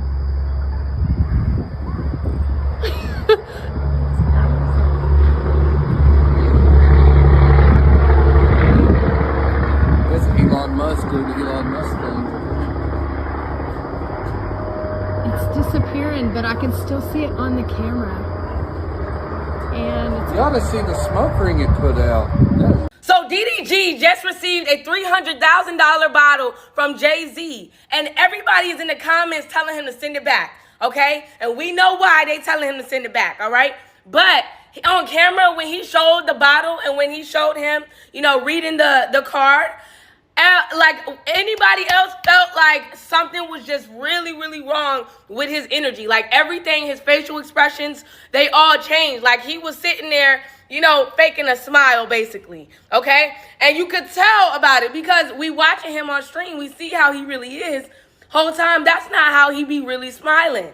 So I'm just like, he looked like he was really worried. Stick one end of a clear tube deep into the gas tank, making sure it reaches the fuel. Then place the other end in your mouth and suck on it. This creates a vacuum, pulling the gas up through the tube. Once it's almost in your mouth, pinch the tube shut and carefully drop it in a can. Since the hose is lower than the tank, gravity keeps pulling the gas down, making it flow on its own. His skin froze before turning black as he rode his motorcycle in the freezing cold. And it was so bad that both his legs had to be amputated. But doctors noticed his injuries were too perfect, and the weather wasn't cold enough for frostbite. They discovered he'd actually left his feet in dry ice for 10 hours before he got on the motorcycle. You see, he was convinced he'd get millions in insurance and staged the accident. But he only received around $7,000, and after he was caught, he had to pay it back. Yo, Nick Gelante is a goddamn firefighter who know how to start a fire.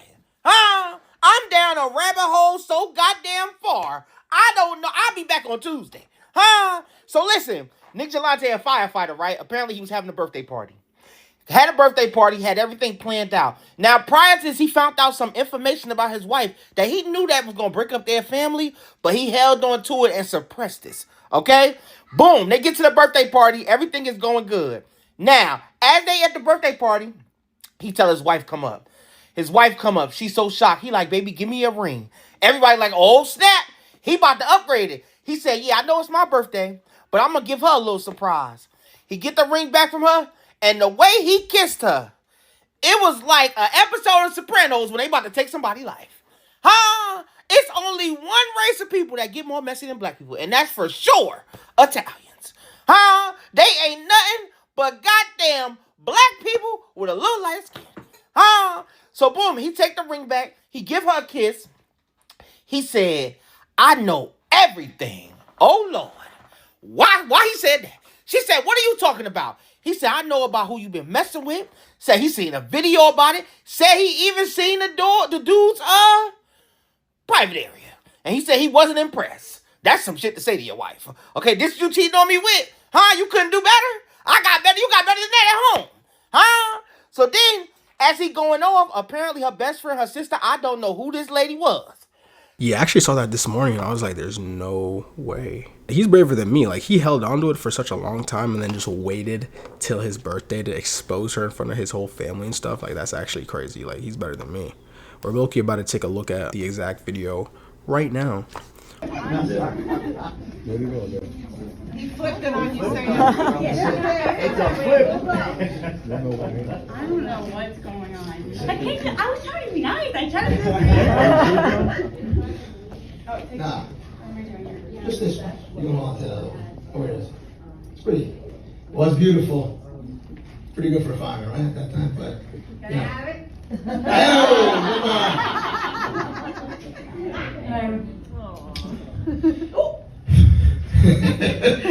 Yeah, I know everything. That's right. I know everything. I had to see his skinny little. I wasn't impressed. What? I know about all the Plan B pills you had to take. Yeah, that's right. I know everything. Don't act what? Like talking about? I never hated my life, but I you. What ain't happening? The betrayal. I hate you more than my children. You know exactly who it is. You know exactly who it was, too. Don't make me fucking show everybody. I know everything. I don't know. I don't know. Everything. Uncle Benny. I hate what you my children don't like you stole from them. You want me to show them? I'll show them everything. You sure you want that? I don't need you. You know who it is. Are we sure? What? Of course he knows. He knows. Why am I doing? This is the wedding video of the firefighter and his wife before he had the blowout at his birthday party, exposing her for being unfaithful to him and his children. And it looks like they were having a wonderful time. Fast forward to, we're not even sure how many years or months later, where the fire chief exposes his wife in front of all of her friends and family for being unfaithful. Notice this key moment where he asked her to take off her wedding ring. And the boys are saying W in the chat for getting the ring back first. Then he gives her one more kiss aggressively before it all goes downhill. Yeah, I know everything. That's right, baby. I know everything. I had to see his skinny little hill thing. I wasn't impressed. What? I know about all the Plan B pills you had to take, you filthy fucking con. And it goes on from there, and you get the idea. As you could tell, all of her friends and family are very confused as to what's happening. They thought it was part of a skit or something. He pretty much gaslights him, saying, what are you talking about, through the whole thing, even though he has video and photographic evidence. He expresses to her how he's ashamed how she ruined their family, and most people say that he went a little heavy on her, but the boys are giving him a W in the chat. But what do you guys think?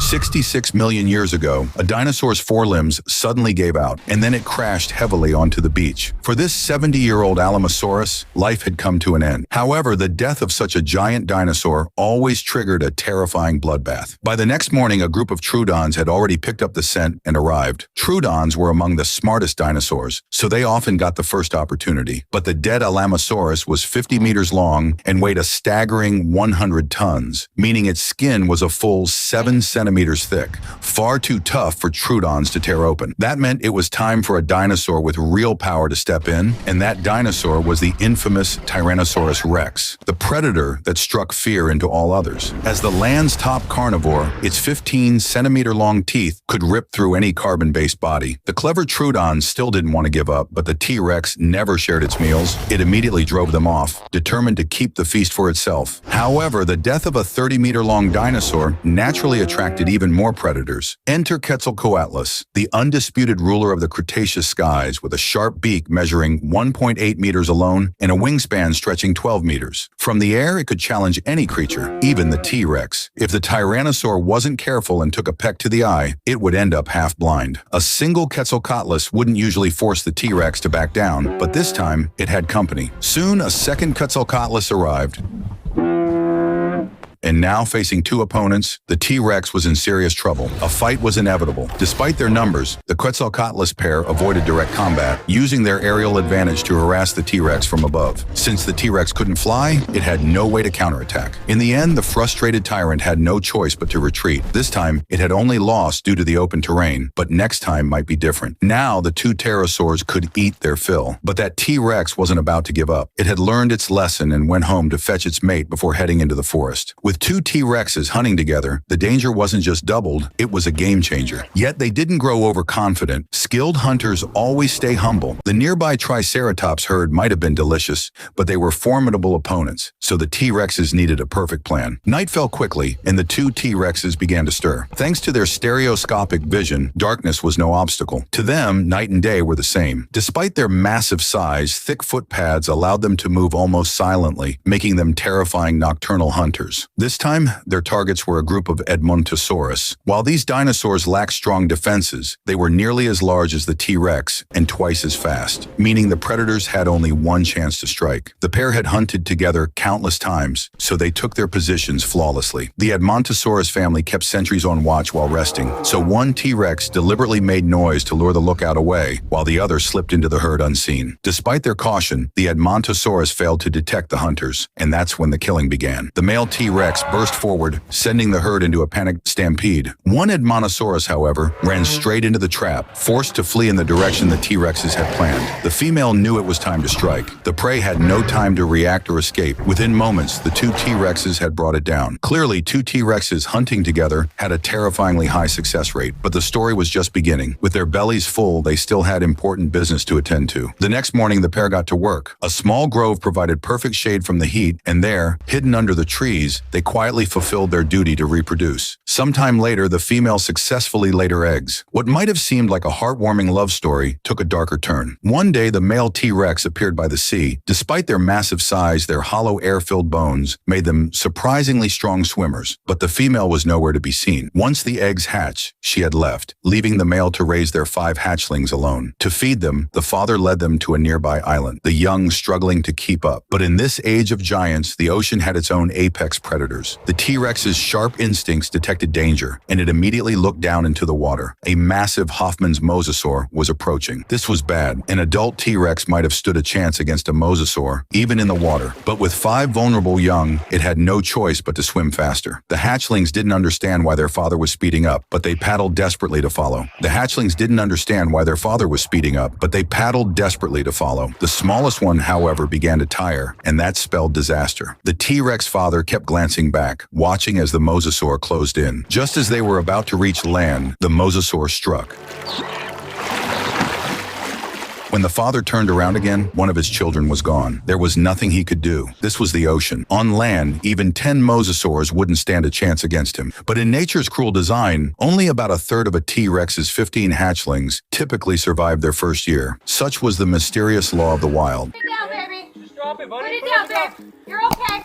Put it down. Now the kid in the blue and green has a firearm. Authorities in New Mexico released footage of deputies disarming 2 young boys who were holding a loaded handgun in February. According to the Bernalillo County Sheriff's Office, their mother called 911 to report the incident, and a drone was critical in helping the deputies assess the situation. But they're playing with the gun back and forth. The one in the blue is trying to take it from the one in the orange. Put it down, baby. During the incident, one of the children attempted to pull the trigger on the gun, but the firearm malfunctioned, according to police. The sheriff's office confirmed deputies fired a non-lethal round at the structure the children were standing against and deployed a taser.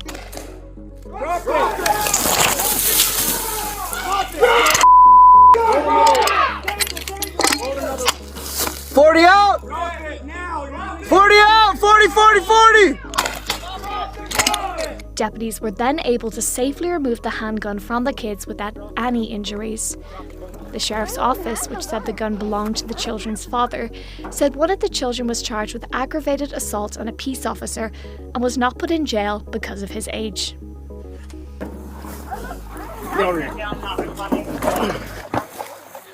To be honest, I don't know what state they're in, but I'm pretty sure it's like law. Maybe it might be national law or state law, but your gun has to be in a safe. So it's definitely the dad's fault for that one. So what Cassie just said during the Diddy trial just ruined my day. She said that after she was done with the man that they hired, the man would leave coding on her. And then Diddy would ask for her to come into the next room and remove the coating off of her so that he could be massaged with it. I don't know if I could keep paying attention to this Diddy trial, bro. So I'm gonna just give you guys a rundown of what just happened so far. She went on to say that they would hire random men off of Craigslist to come partake in the Diddy offs. She stated that the Diddy offs will go on for 4 days long. There were multiple reasons she stated why she kept on doing the Diddy offs. One was because she didn't want to be replaced with another woman, like on some jealousy junk. Then she stated that she was scared to tell him no because he asked her one time, "Hey, do you not want to do this anymore?" And she backpedaled because she said she was fearful of how his reaction would be. That illegal substances were used during these situations due to the fact of her trying to be numb and emotionless. She also mentioned more stuff about the P thing, but I don't even want to go in deep into that. Y'all gotta go read that for yourself. Traumatizing. But I'm just here reporting the news. I do not condone any of these actions. Donald Trump was treated like royalty. Did you see how Saudi Arabia rolled out the purple carpet? A Saudi fighter jet escorted Air Force One. Even the Saudi crown prince greeted him on the tarmac, completely breaking protocol, showing deep respect. They gave him a 21-gun salute honoring his arrival, and the color purple signifies royalty in the Saudi culture. He was awarded the collar of Abdulaziz Al Saud. I'm so sorry if I butchered that name, but this is the highest honor in the kingdom. This signals that the crown prince sees Donald Trump as an equal and a key ally. And hey, even Elon Musk was there. Trump secured a $600 billion investment with Saudi Arabia. After that, Trump has a spectacular speech, puts an end to sanctions in Syria, and brings the whole house down. Ladies and gentlemen, we are witnessing a presidency that will be in the history books for as long as this nation is alive. So I think it's safe to say that Trump had a monumentally successful trip to Saudi Arabia. This man is making moves beyond our wildest dreams. And I don't know about you, but I am so ready to see what happens next. When this police officer noticed that the woman's jacket looked exactly like a bite suit, he had to quickly cover the dog's mouth with his hand. May 31st, 2009, around 8 p.m. local time, Air France Flight 447 was pushed back from the gate at Rio de Janeiro International Airport in Brazil with destination Paris, France. The route from Rio de Janeiro to Paris crosses the Atlantic Ocean. Starting in Brazil, it travels over the northern Atlantic, approaching the mainland of Europe before landing in Paris. This flight typically takes about 12 hours. The aircraft involved was an Airbus A330-200, the newest in Air France's fleet. It underwent a major overhaul in April 2009 and had accumulated about 19,000 flying hours at the time of the incident. 2 General Electric CF6 engines powered the aircraft, with no documented issues. On board were 216 passengers of nearly 30 nationalities. The majority of passengers were French, Brazilian, or German citizens. The passengers included business and holiday travelers. This aircraft is designed for 2 pilots. However, the 13-hour duty time for the Rio to Paris route exceeds the 10 hours permitted before a break is required, according to Air France's procedures. This duty time includes flight duration and pre-flight preparation. To comply, Flight 447 was crewed by 3 pilots. The captain, 58-year-old Marc Dubois. He had almost 11,000 flying hours, of which more than 6,000 were as a captain, including 1,700 hours on the Airbus A330. The relief first officer, co-pilot in the left seat, 37-year-old David Robert.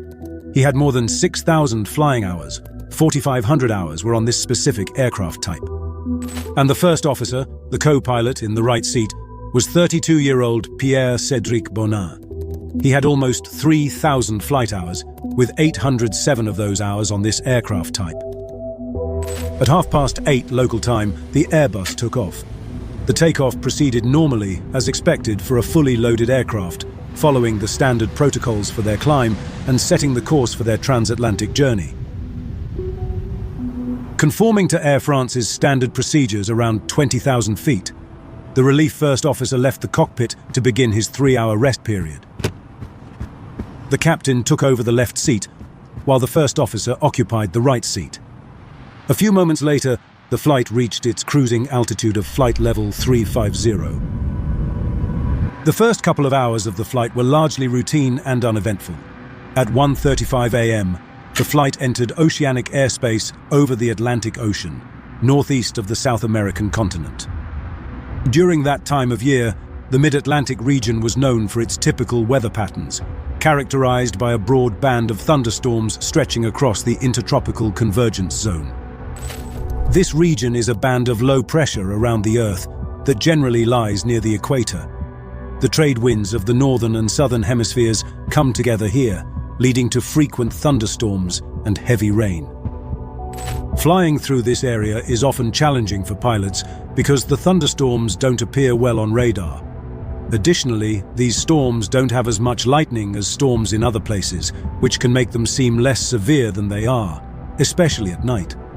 While the aircraft's automated systems manage the flight, a primary responsibility of the cockpit crew involves overseeing the flight's progress, using the onboard weather radar to avoid areas of significant turbulence. Air France Flight 447 encountered an area of tropical showers and weak thunderstorms, characterized by weak to moderate updrafts and a high likelihood of turbulence. The crew discussed their desire to climb to flight level 370 to ascend above the weather. But they found it too warm to climb to that altitude. Warm air is thinner, reducing the lift the plane can generate, which is crucial for maintaining flight. The crew dimmed the cockpit lights and turned on the landing lights to see outside. It looks like we're entering the cloud cover. It would have been good to climb now. It's going to be turbulent for my rest. At 2 a.m., the relief first officer returned from his rest break. The captain left for his without providing a proper briefing.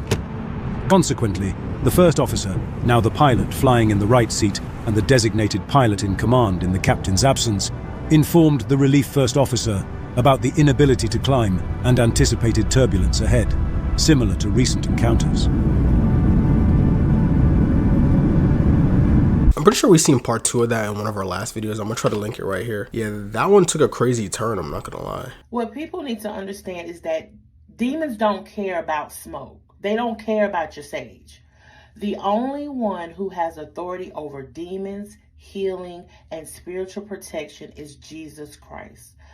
I'm about to show you a video of a guy who is trying to cleanse his home of negative energy and evil spirits by burning sage.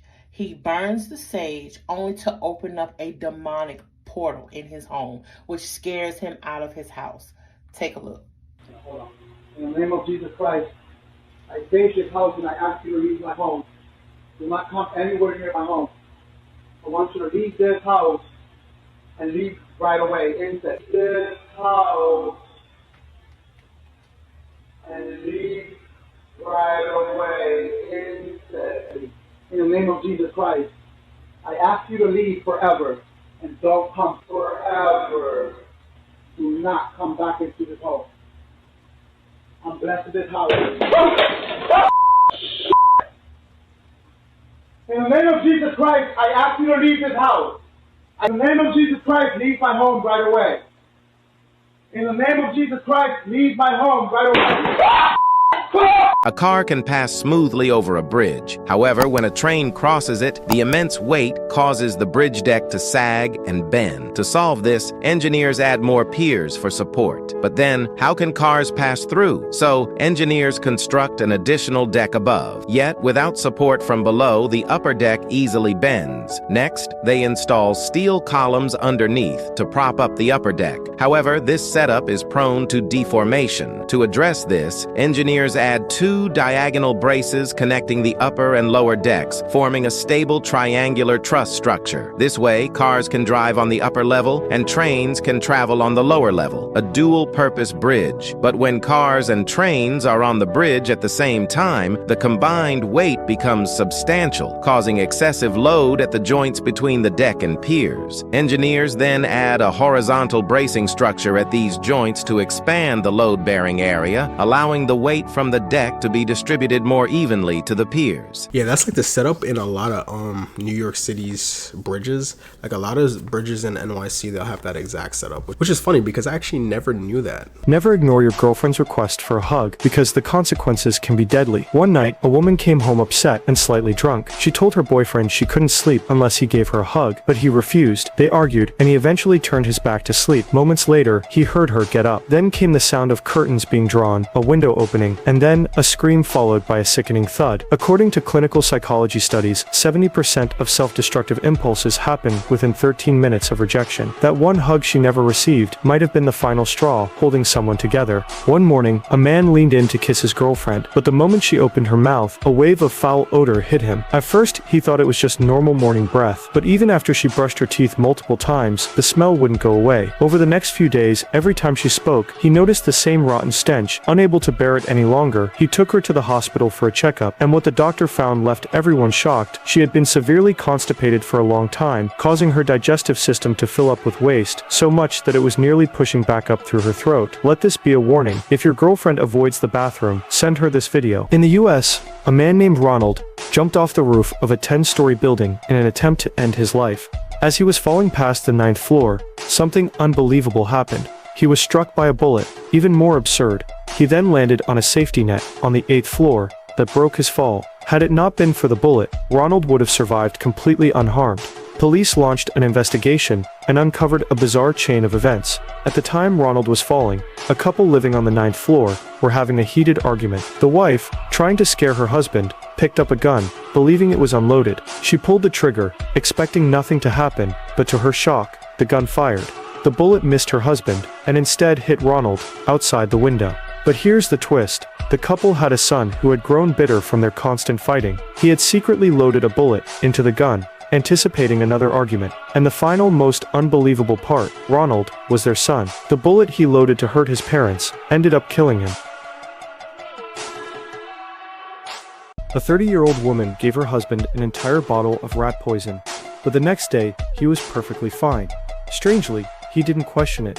He just went about his day like nothing happened. A few days later, she tried again. This time, she crushed up a full bottle of sleeping pills and poured it into a spicy soup. He drank it all without hesitation. In fact, he even complained that the soup tasted bland that night.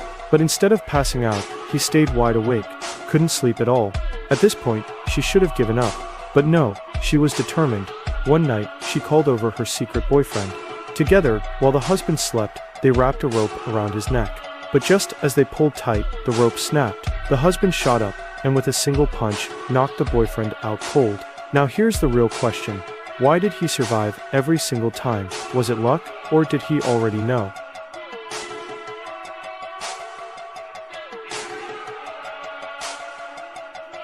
What is your emergency? I just had my leg amputated by a bailiff. I need a 911 assistance immediately, please. You just had your leg amputated by a bailiff? Yes, ma'am. It is not a joke. I'm gonna die. I'm gonna bleed to death. I'm afraid. Please. Okay, where are you again? Tell me where you are. Cockpit, Stone. Okay, hold on for the paramedics first. Ma'am, I'm gonna die. Please help me. Hello, this fire department. What's the address of emergency, sir? My leg I has been amputated by a bailiff.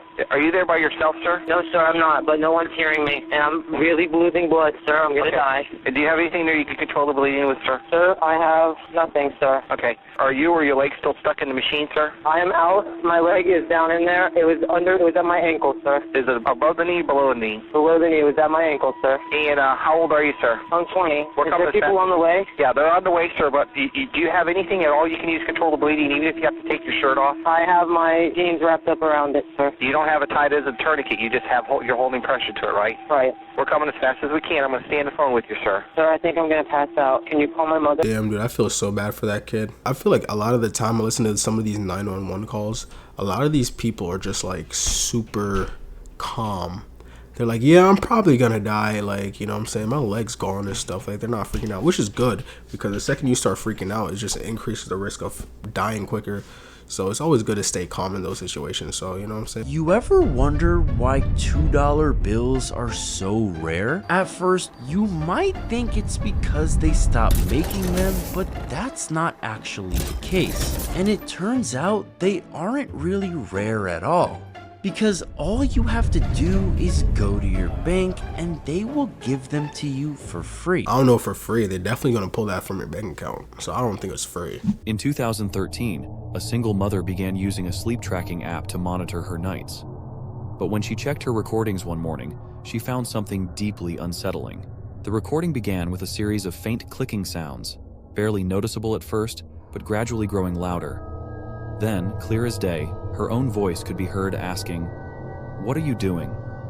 Immediately after, a deep, unfamiliar voice responded, "Nothing."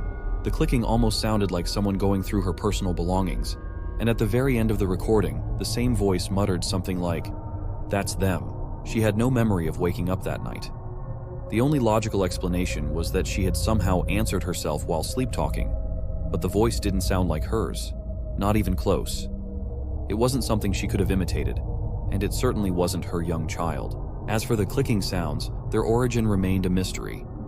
She always kept a fan running for white noise, but these clicks seemed to come from right next to her phone, which rested on the bedside table. If you functional. Bonnie Blue was rushed to the hospital during the filming of 2,000 Men in 24 Hours. It was meant to be the most ambitious project of her career. A crew from all over Europe, a locked studio, cameras running non-stop. 2,000 Men in 24 Hours was supposed to launch her to the top, but it also pushed her to the edge. Everyone around her was obsessed with the numbers, the views, the hype. But Bonnie couldn't escape the pressure. Behind the smile on camera, Bonnie was hiding the truth. She hadn't slept in days. She was relying on anxiety meds, bound by a contract that forced her into silence, back pain, migraines, exhaustion, and still producers told her, if you stop, your career is over. The more she filmed, the more her body and mind shattered, but she kept going. On the 8th hour of filming, without a word, she collapsed. Her heart slowed. Paramedics were called, and the diagnosis followed. Dehydration mixed with the pills she'd secretly been taking. In the hospital, she finally admitted she never wanted to do it. She'd been pressured by a contract she signed as a teenager. The next day, Bonnie vanished from all social media, but one sentence she whispered to the doctors stayed behind. This was never my choice. Dude, 2,000 men in 24 hours?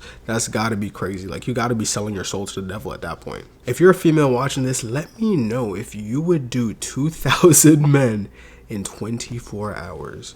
That doesn't even sound real to say. That's like a whole high school. I was gonna say a whole high school team, but that's like the whole high school. That's crazy. That's insane. I wonder what type of trauma she went through. In 1973, an Indian man decided he was going to raise his hand and never put it back down. But in order to carry out his mission, he of course decided that he must abandon his family. For the first 2 years of his journey, he experienced severe arm pain. But luckily, the pain went away when his arm completely lost sensation altogether. As the years went on, all the muscle in his arm completely shriveled away, and his fingernails grew into spiraling talons. By this point, he couldn't even put it down if he wanted to, because his arm became locked in an upright position. The man's arm is still raised today, 52 years later. Yo, when I heard that story at first, I was like, that's gotta be fake. Like, there's no way. What purpose would a guy have to have his hand up the whole, like, his whole life? Like, what was the purpose? Turns out it's actually a real story. This man raised his hand in 1973 and has kept it that way for more than 50 years. Amar Bharati says it is a testament to his devotion to the Hindu deity Shiva and a call for world peace. Yeah, I don't know. It's surgery.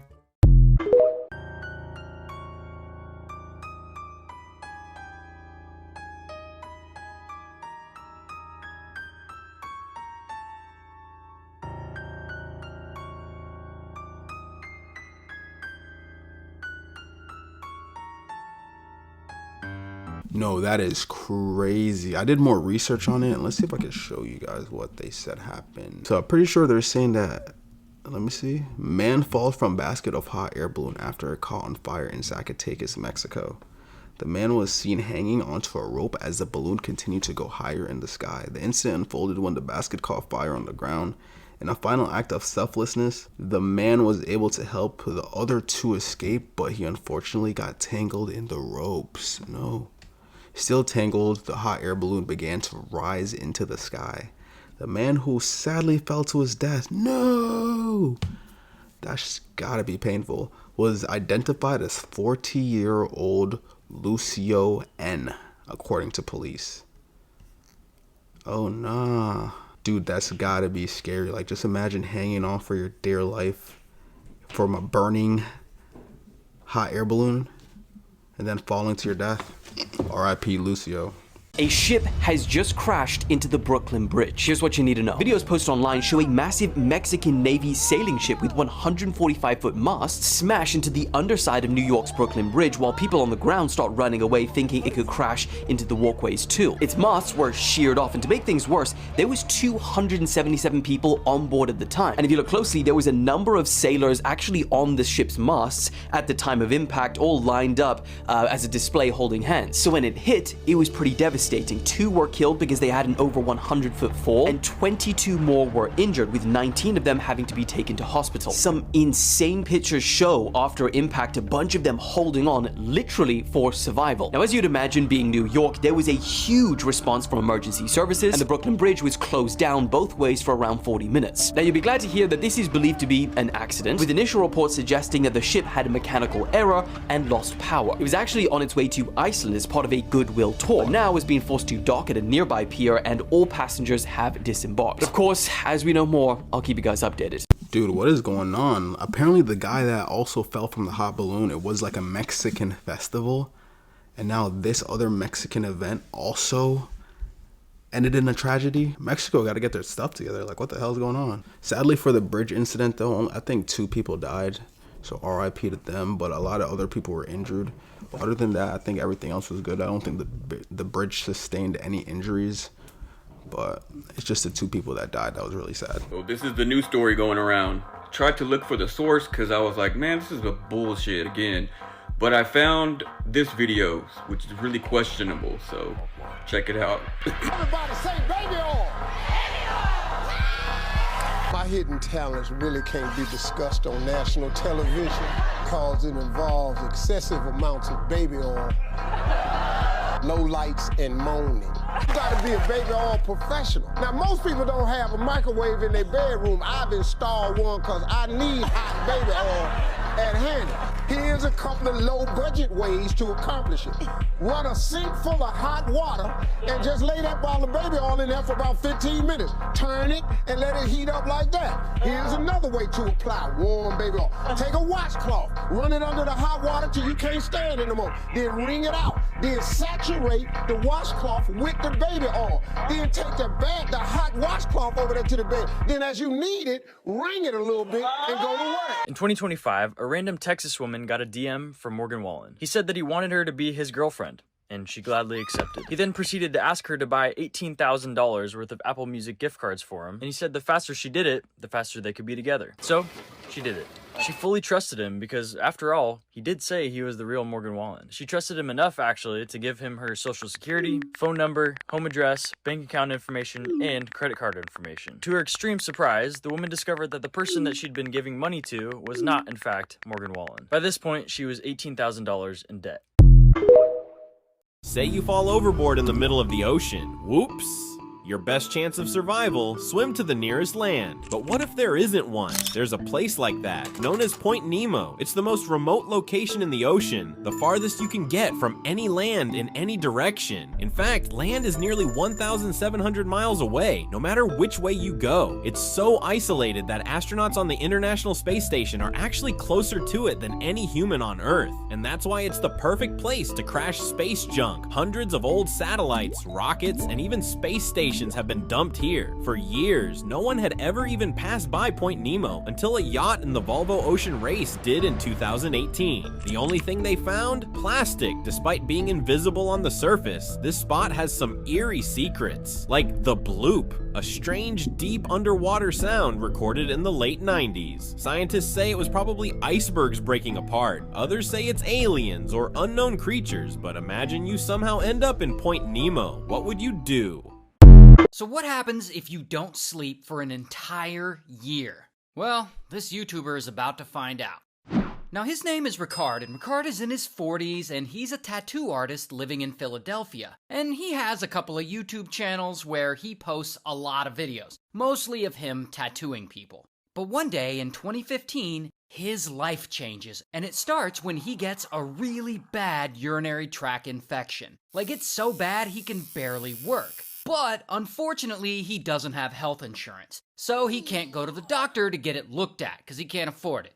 Welcome to America. So he goes to his boss at his second job. I guess he has a couple of jobs. And he asks his boss for advice. And his boss recently had a UTI, and he has some leftover antibiotics lying around that he never used. And so he gives these to Ricard. And so about a day later, bam, he starts feeling better. And so he keeps taking them. But then, on the third night, he wakes up and something weird is going on. Everything seems to be shaking like there's an earthquake, but there isn't an earthquake. It's his head, and his spine, and his feet. Something is very off. But still, he summons the strength to go to work the next day, and he notices he's getting dizzy and his head feels foggy, plus his body is getting weaker and weaker. And so after work, he calls up his sister, who is some kind of nurse, and he tells her about the antibiotics that he's taking, and she says, yeah, you're taking the right stuff that everyone takes. And so he's like, all right, and he keeps taking them, and things continue to get worse. And pretty quickly, he's all messed up. Like, his back burns all day and night, it feels like his kidneys are damaged, his joints are in pain, and suddenly he has tinnitus.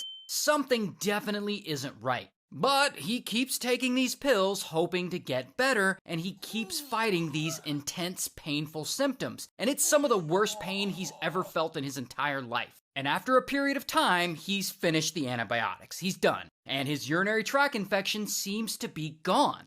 So that's nice. But it's around this time that he realizes he isn't able to sleep anymore. Not like, oh, I barely got any sleep last night, but literally no sleep at all. He just lays there all night with really bad insomnia. And this lack of sleep is making him feel like shit all day. And if that isn't bad enough, suddenly, boom, his mom gets sick back in Indonesia, where he's originally from. And so he has to take his sick ass and travel there, and he flies from Philadelphia all the way over to Indonesia to see his mom, to spend time with her before she passes. And while he's there, he's finally able to see a doctor to figure out what the hell is wrong with him. And so this doctor checks him over and basically says, yeah, you have insomnia. You need some sleep. And once you sleep, all this other stuff that's wrong with you will start to feel better. And then the doctor prescribes him some sedatives to help knock him out.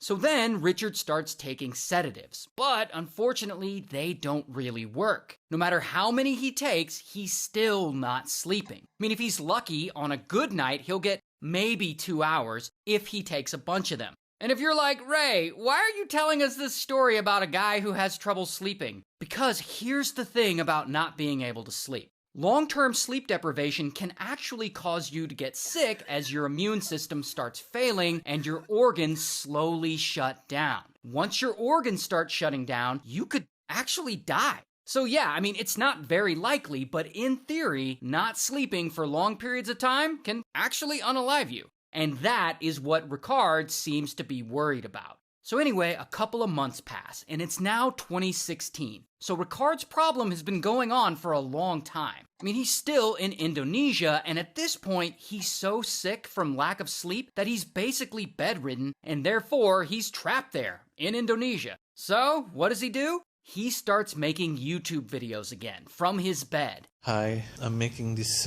video hoping that there's some people out there are able to help me. And he decides to document everything that's going on with him. So it's been 4 months and my body is deteriorating right now because my immune system is falling from not able to sleep. And by now, the sedatives that the doctor gave him have completely stopped working, no matter how many he takes. And so Ricard starts begging the internet to help him figure out what's wrong with him. He even offers to allow doctors to experiment on him to see what's wrong. Use me as your model, as a guinea pig, because I know I'm gonna be falling soon. I know I'm dying soon. And so he keeps not sleeping, living in pain, and posting videos trying to document everything that's going wrong with him. And he films himself as he tries to fall asleep, and just as he's almost out, his body will react and like jerk himself awake. Even the skin on his face starts to die and flake off, according to him. And you can see the flakes on his videos here.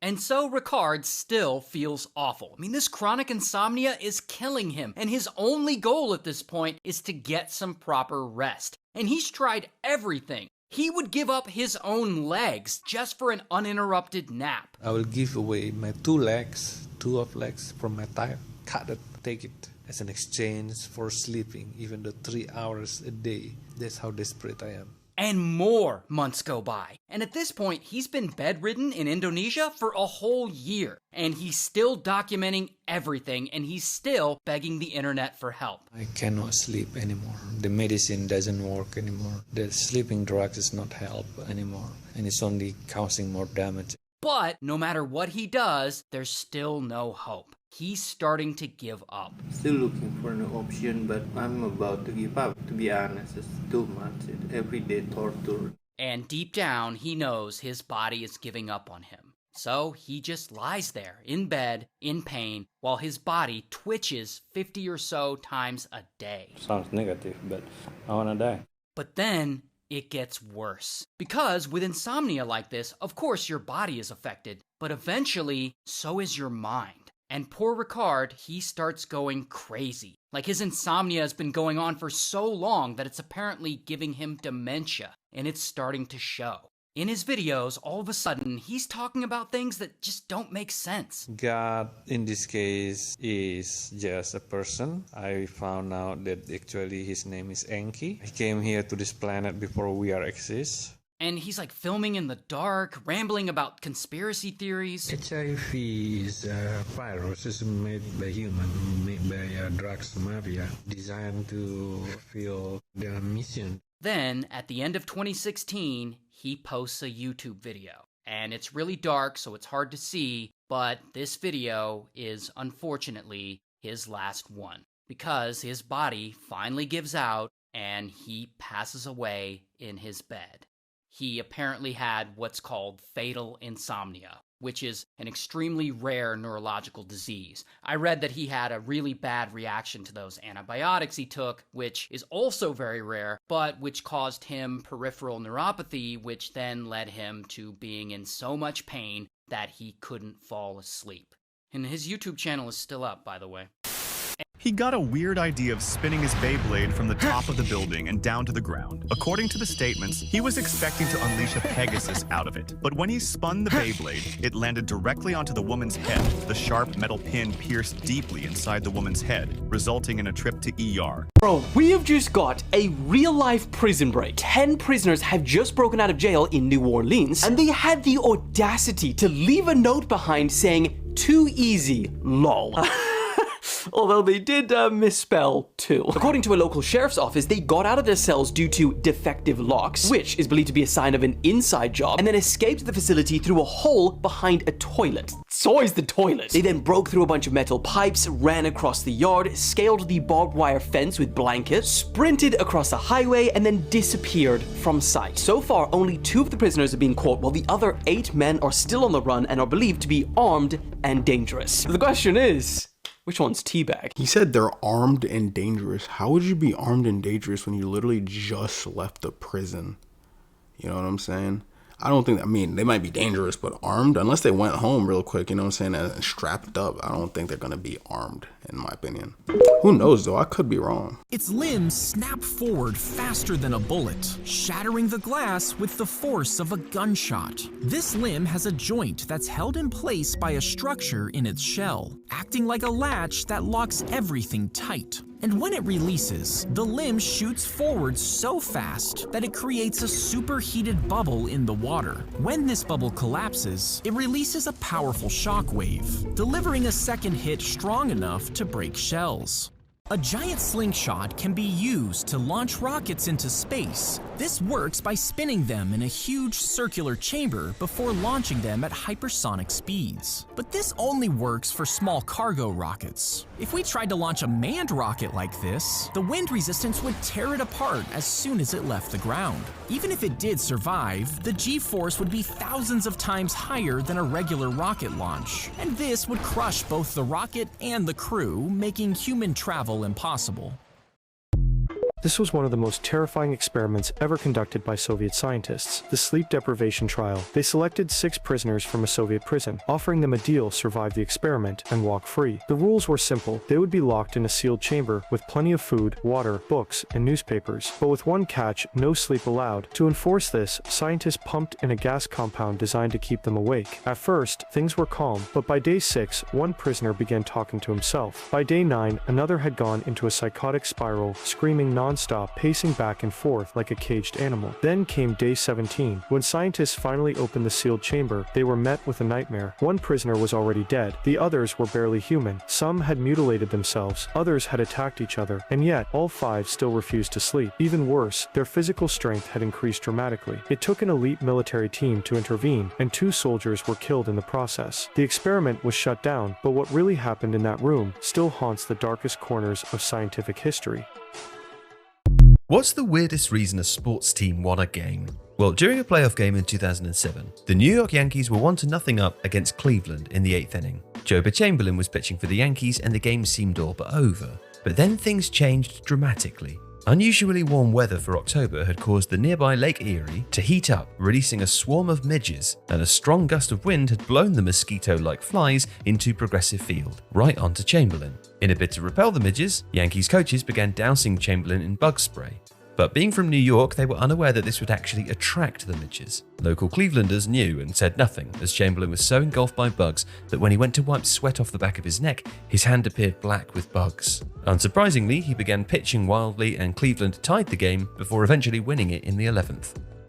Fun fact. Employers are preparing for another round of the GTA flu, where millions of Americans will take days off or use sick days so they can stay home and play the game, and it's estimated GTA 6's release could cost the US economy over $1 billion in lost productivity. This isn't anything new though. It really began with the Phantom Menace in 1999, when over 2 million Americans called into work sick so they could wait in line to watch the film's premiere, also known as the Star Wars sickness.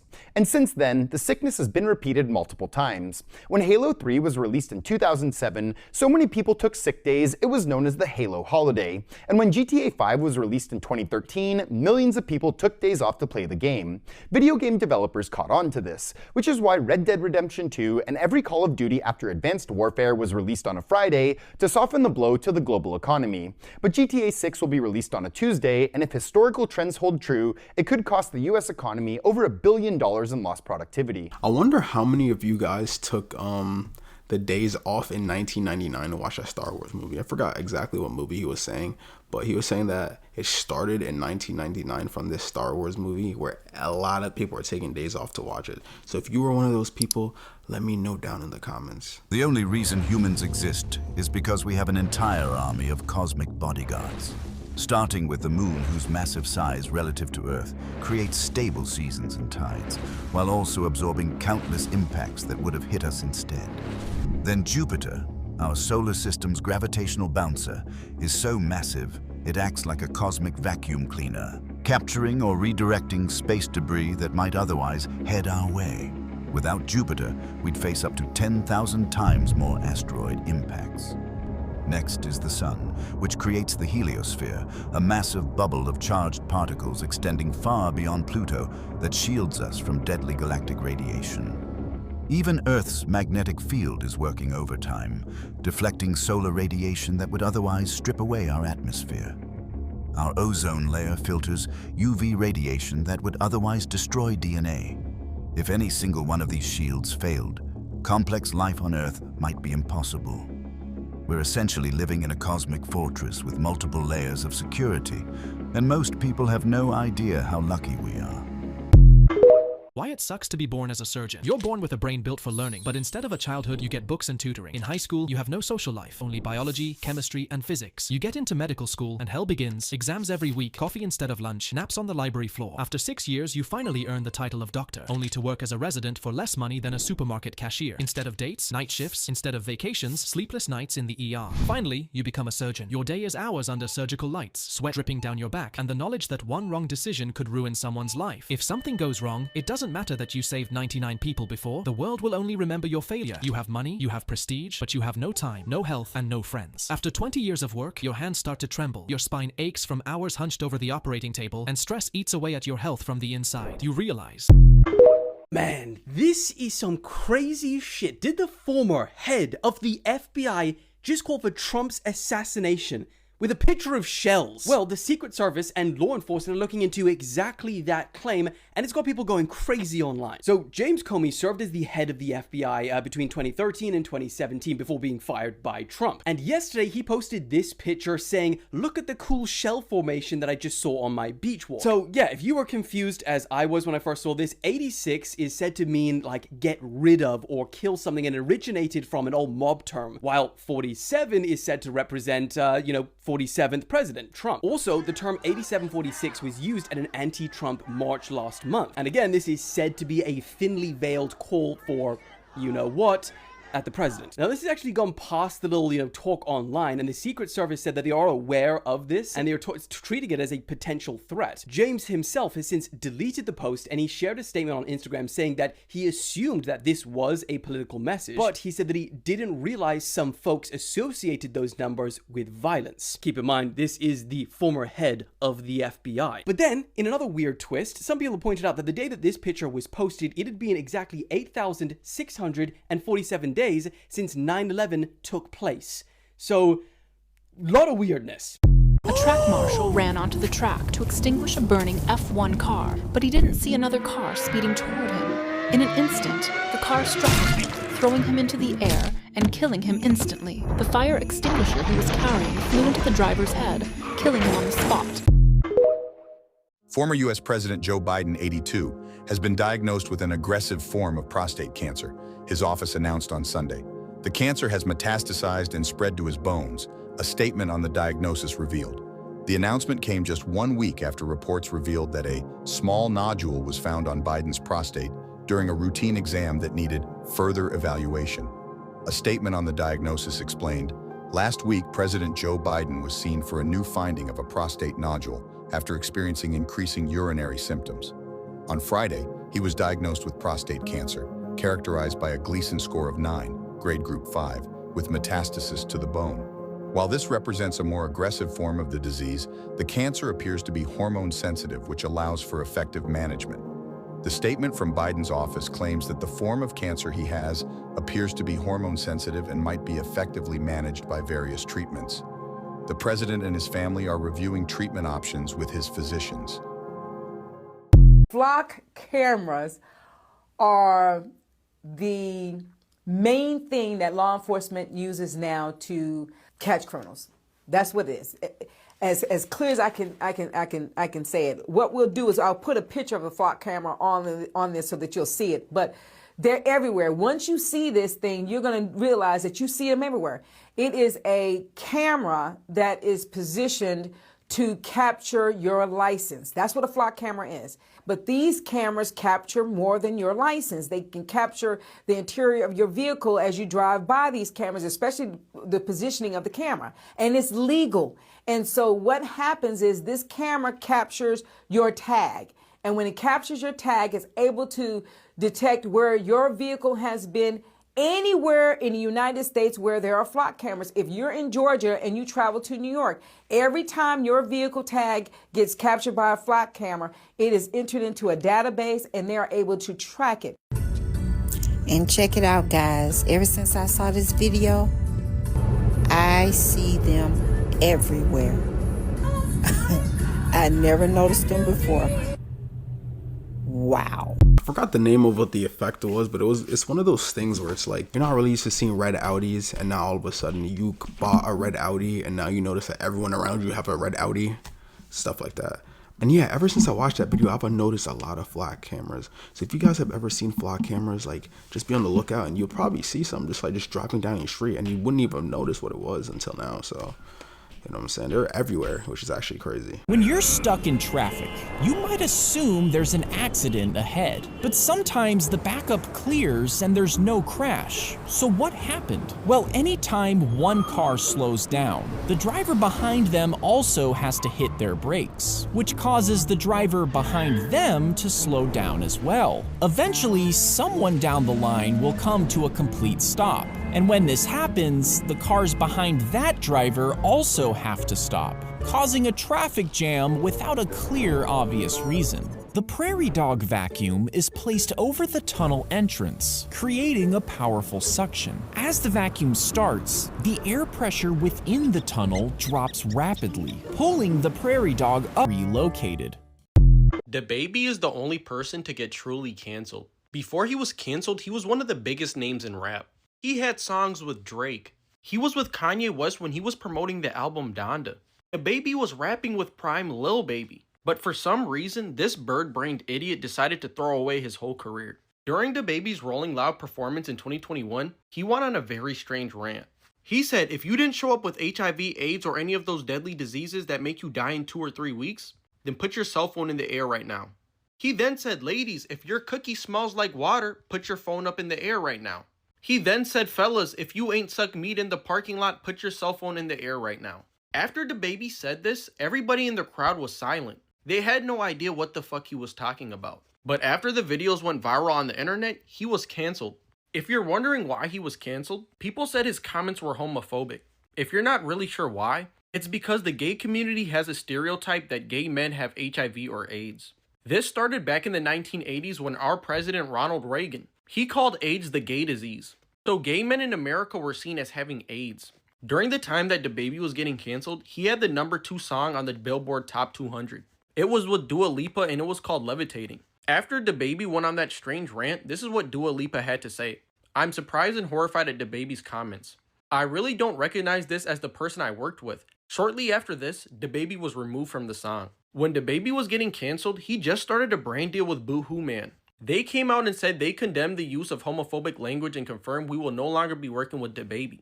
DaBaby was getting canceled so bad he was losing brand deals. But it only got worse. Just 6 days after DaBaby went on that strange rant, he was removed from performing at Lollapalooza. He was supposed to be performing there that night. Instead, they came out and said this. Lollapalooza was founded on diversity, inclusivity, respect, and love. With that in mind, DaBaby will no longer be performing at Grant Park tonight. DaBaby was starting to lose festivals and concerts. This is where rappers make most of their money. 2 days later, DaBaby was removed from another festival. This time it was the New York Governor's Ball. He was supposed to be performing on the same day as Billie Eilish, but after his strange rant, he was removed. That same day, DaBaby was removed from another festival. This time it's the Day in Vegas festival. He was supposed to be performing after Kendrick Lamar. It never happened. Fast forward to 2025, not much has changed. DaBaby has completely fallen off and you only hear about him every now and then when he is freestyling on somebody else's song. Which I would say is pretty sad because he is a very talented rapper. I know they be saying that HIV/AIDS, according to Ronald Reagan, is the gay disease. But to be fair, a lot of those cases have been actually going around recently, and I've seen them a lot on TikTok. Apparently, this one girl, I forgot her name. I'm gonna see if I could find a video to put in right after I finish talking about this. But apparently, like, she infected 100 men with HIV. 100 men, dude. Like, that is insane. But apparently the hot spots right now is Philadelphia, Houston, Texas, and Miami. Those 3 areas right now apparently have like the most, like the highest increasing rates of HIV and AIDS. So if you're in Miami, I mean, I was just in Miami, you know what I'm saying? But yeah, I'm not on that Diddy timing. So if you're in those areas, dude, you know what I'm saying? You gotta watch out, man. And I'm saying this is for straight people, like, you know what I'm saying? This is for straight men. It's not just only like LGBT. This is straight people that are also getting it. So wow, guys, I just watched a video that I'm gonna post right now. It's about a girl, 23-year-old in Miami, Florida, who literally gave HIV to over 100 men. This hits close to home because I was involved with the married man and or He had a baby mama, and I got checked for everything. So you never know. Watch the video. This is crazy. I would not say it's the gay disease, at least in 2025. The soldiers used flashlights to read messages. It made them an easy target for the enemy. To solve this, a French officer used raised dots instead of letters to read in total darkness. But the system was too complex, so it was scrapped. Then, a blind 13-year-old named Louis Braille simplified it, turning the raised dots into a readable alphabet. His high school for the blind started using it, but Braille was easy to learn, meaning students didn't need teachers to help them read. So the director chose a harder system to learn, just to keep the teachers needed. And it wasn't until 2 years later that Braille became widely used. Do you remember this kid right here? His name was Perkio, and he ended up ruining his life by trying to impersonate his favorite celebrity. You see, Perkio was just a normal high school kid living a regular life until people started to take notice that he looks very similar to the rapper Lil Durk. And at first, this was just a little funny gimmick. Perkio wasn't really making any money from it, and he wasn't really that famous. But that was until he met this guy right here, a YouTuber by the name of King Sid. And King Sid basically wanted to collaborate with Perkio for a YouTube video. And in the YouTube video, they basically went to the mall and had Perkio pretend that he was Lil Durk. And they hired an entire camera crew and a bunch of security, and they made the whole thing look real. And this caused Perkio's career to explode to never-seen-before heights and even catch the attention of Lil Durk himself. It even got to the point where Lil Durk let Perkio impersonate him in one of his music videos. At this point, everything was looking great for Perkio. He was famous and making money. However, Perkio didn't account for one thing. You see, Lil Durk is a street rapper and he has a lot of ops. And when you look like someone who has a lot of ops, it's really easy for the ops to mistake you as that person. Luckily, that's not what happened to Perkio. However, something really bad did end up happening. And this basically tarnished his career forever. A YouTuber by the name of Steve Will Do It saw viral potential in Perkio and decided to invite him to hang out and make some content. So Perkio agrees and he shows up to the location. However, what Perkio didn't know was that another rapper was going to be at this location, and that was 6ix9ine. Now, if you guys didn't know, 6ix9ine actually has beef with Lil Durk. And once Perkio arrived to the location, he immediately realized he was being set up. 6ix9ine and a bunch of his goons basically walked up to Perkio and started putting this jacket on him. However, this wasn't a regular jacket because on the back of the jacket was a picture of King Von. Now you're probably thinking, what's wrong with a jacket with a photo of King Von? If you guys didn't know, King Von is another rapper who was actually really close to Lil Durk, and he ended up passing away. So 6ix9ine basically did this as a way to mock Lil Durk. After this, the video started going viral and Perkio hopped on live to address it immediately. And he basically explained that Steve was actually the one who set him up. But then Steve made a response video saying that he didn't actually set up Perkio and that it was a misunderstanding. However, due to the fact that Steve and 6ix9ine were friends, it was really hard to believe. And the majority of the internet ended up siding with Perkio. Because at the end of the day, he was just a kid who was taken advantage of. And I guess Steve realized this because he ended up uploading a video of him basically apologizing to Perkio and gifting him a bunch of money. However, none of this really helped because Perkio's career was literally ruined. Now, Lil Durk hasn't really said anything about the situation, and the last we've seen from Perkio was him stressing over the fact that he doesn't know if Lil Durk is cool with him or not. It's a really messed up situation, but at the end of the day, I hope things get better for Perkio.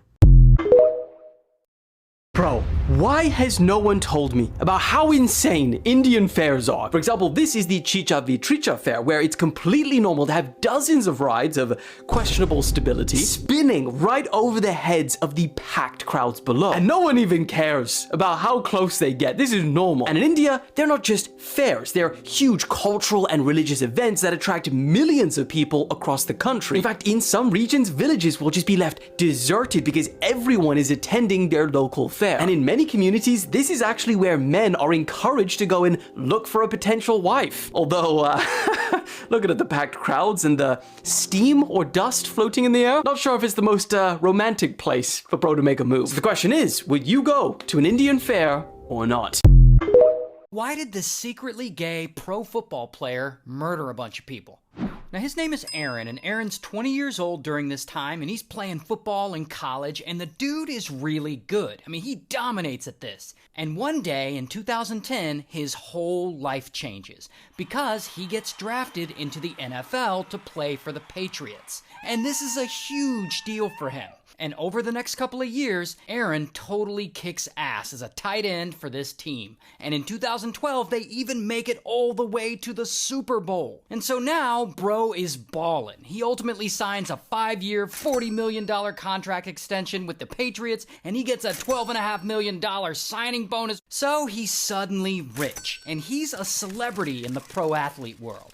However, in spite of all his success, it just isn't enough for Aaron. Because he's also kind of a turd. Like, he often misses important stuff like workouts or sessions with the trainer. He surrounds himself with a bunch of criminals and people who are always getting into trouble. He also parties a lot and he does a lot of drugs. Mostly smokes a lot of Zaza and he takes painkillers. But that's not even his biggest problem. His biggest problem is that over time, he starts getting really paranoid. Like, he's increasingly worried that dangerous people from the rough circles he's running around in might come after him. And so he starts carrying a pew-pew everywhere with him.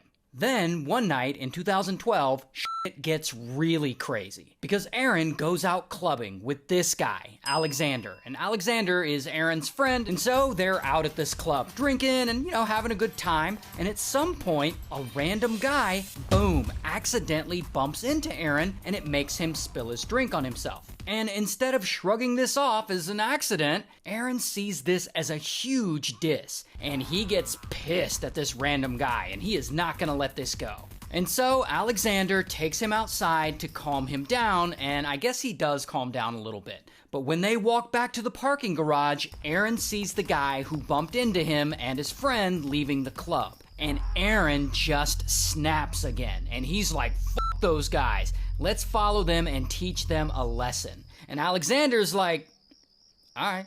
And so they get in their car and they follow them, and they eventually pull up next to them. And that is when, allegedly, Aaron pulls out that pew-pew he always carries with him now, and he aims it at the guy's car, and bam, bam, bam, bam, bam, he fires 5 shots at the guys. And then skirt, they speed away. And unfortunately, the 2 guys don't survive the shooting. But apparently no one saw Aaron himself do it, and so no one suspects it was him. I mean, he's a pro football player. Why would they suspect him of a drive-by shooting? And so he gets away with murder, allegedly. Now, you would think that after something that intense, that maybe bro would chill out for a little bit. However, no. Because over time, Aaron's behavior actually gets worse, and he gets more and more paranoid, and he acts more and more erratic. And so, the next year, in 2013, he's in Florida at a strip club hanging out with Alexander again. And after they leave the club, they're driving home, and Alexander realizes he forgot his phone back inside. And for whatever reason, Aaron refuses to go back to get Alexander's phone. I guess he's just like being a dick. And so they get into an argument. And allegedly, during this argument, Alexander brings up Aaron unaliving those 2 guys that night after the club. And so boom, Aaron starts flipping the fuck out. But instead of doing anything right then, he waits. And eventually, Alexander falls asleep in the car. And that is when Aaron pulls over to a parking lot and he takes out his pew-pew and blam, he shoots Alexander right in the face. Then he drags him out of the car and he dumps him in the parking lot. Now, somehow, Alexander actually survives, but he loses his eye, and ultimately he doesn't report who shot him to the police because I guess he's like a real gangster and he doesn't want to be considered a snitch. I don't know, these people are weird. And if that isn't bad enough, Aaron isn't done, because he continues to act more and more erratic. It's like he's determined to get caught. And so one night, that same year, Aaron and a buddy and a couple of women that are with them, they're partying in Aaron's apartment. And Aaron's buddy is this guy, Odin. And so they're at the apartment, and Odin sees that Aaron has a bunch of pew-pews and ammo stashed there. And I guess he asks them about them. Like, no one actually really knows what was said in this conversation. But whatever it is, it really sets off Aaron's paranoia. Plus, apparently, Odin knows that Aaron unalived those 2 guys back in 2012. And so Aaron suddenly gets really nervous that Odin knows too much about him, and he isn't gonna let this slide. And so, over the next few days, Aaron obsesses over this, and he gets crazy worked up over it, and finally, he decides that he's gonna do something about it. And he comes up with a plan to unalive Odin. And so one night, I guess they all make plans to hang out, and Aaron joins up with 2 friends, and they all drive to go pick up Odin. And so they pick him up, and Aaron drives the 4 of them about a mile over to an industrial park. And there, I guess they decide to smoke a little Zaza, and so they're like hitting this blunt. And that is when suddenly Aaron takes out his pew-pew and he points it at Odin, and blam, blam, he shoots him several times. And Odin dies immediately. Then they dump his body near a construction pile and they flee the scene, and Aaron and his buddies drive back to his house. And no one saw anything, no outside witnesses or anything like that, so it seems like Aaron is about to get away with murder again. Until... later that morning, a jogger is taking a shortcut home, and he runs by the industrial park. And this jogger just happens to spot Odin's body lying there, unalive. And so he reports it to the police. Now the police, they immediately start investigating. And they come out and they find a footprint at the scene and a bunch of other evidence, including a piece of a blunt from some of that Zaza they were smoking. And on that blunt is a little DNA. Aaron's DNA. And so police get a warrant, and they search Aaron's house, where they find a bunch more evidence, and so, bam, they arrest him. Here's some actual footage of the arrest. And also, here's his mugshot. Now, while police are investigating Odin's murder, they also find a car at Aaron's cousin's house that's linked to the shooting he did of those 2 guys back in 2012. And so he gets charged with those murders too. And ultimately, both the goons that he murdered Odin with, they get convicted and they're sentenced to 4 to 7 years in prison. While Aaron, ultimately, he actually gets acquitted for the murders done in 2012. Although it's widely believed that he actually did, in fact, murder those guys. However, regarding the other murder he's actually accused of, Odin's murder, he actually is convicted of that, and for that he's sentenced to life in prison. And about 2 years later, he unalives himself in his prison cell with a bedsheet. And afterwards, his family donated his brain to science, where researchers at Boston University found that he had a severe case of CTE, which is, of course, the brain disease that a lot of football players get from being hit in the head so many times, which explains a lot of his paranoia and erratic behavior. Also, he was apparently secretly gay? Like, if you care about that aspect of his life, I don't know, a lot of people do. As soon as I heard paranoia, reckless activities, and just a lot of rage and irritability, I was like, yeah, this dude definitely got CTE. It was more of a situation where he was like, he also was apparently on painkillers, you know what I'm saying? I mean, I don't know if he was like doing it like recreationally, if he was prescribed it, but from what I know, people that take painkillers, they're pretty erratic. Like, they act really weird, we could say. So yeah, at the end of the day, he's probably just a dickhead, but he did have severe CTE, so it makes sense. President Trump just signed the Take It Down Act into law. It makes it illegal to share non-consensual explicit images online, whether they're real or AI generated. Anyone who intentionally distributes explicit images without the subject's consent will face up to 3 years in prison. It also requires tech platforms to remove those images within 48 hours of being notified about them. It was passed on a bipartisan basis, and First Lady Melania Trump also threw her support behind the law, appearing at the Rose Garden signing. It's a powerful step forward in our efforts to ensure that every American, especially young people, can feel better protected from their image or identity being abused. In recent years, everyone from Taylor Swift to AOC to high school girls have had their faces superimposed on nude bodies using AI. This new law criminalizes sharing those images so that victims could go after the people posting them.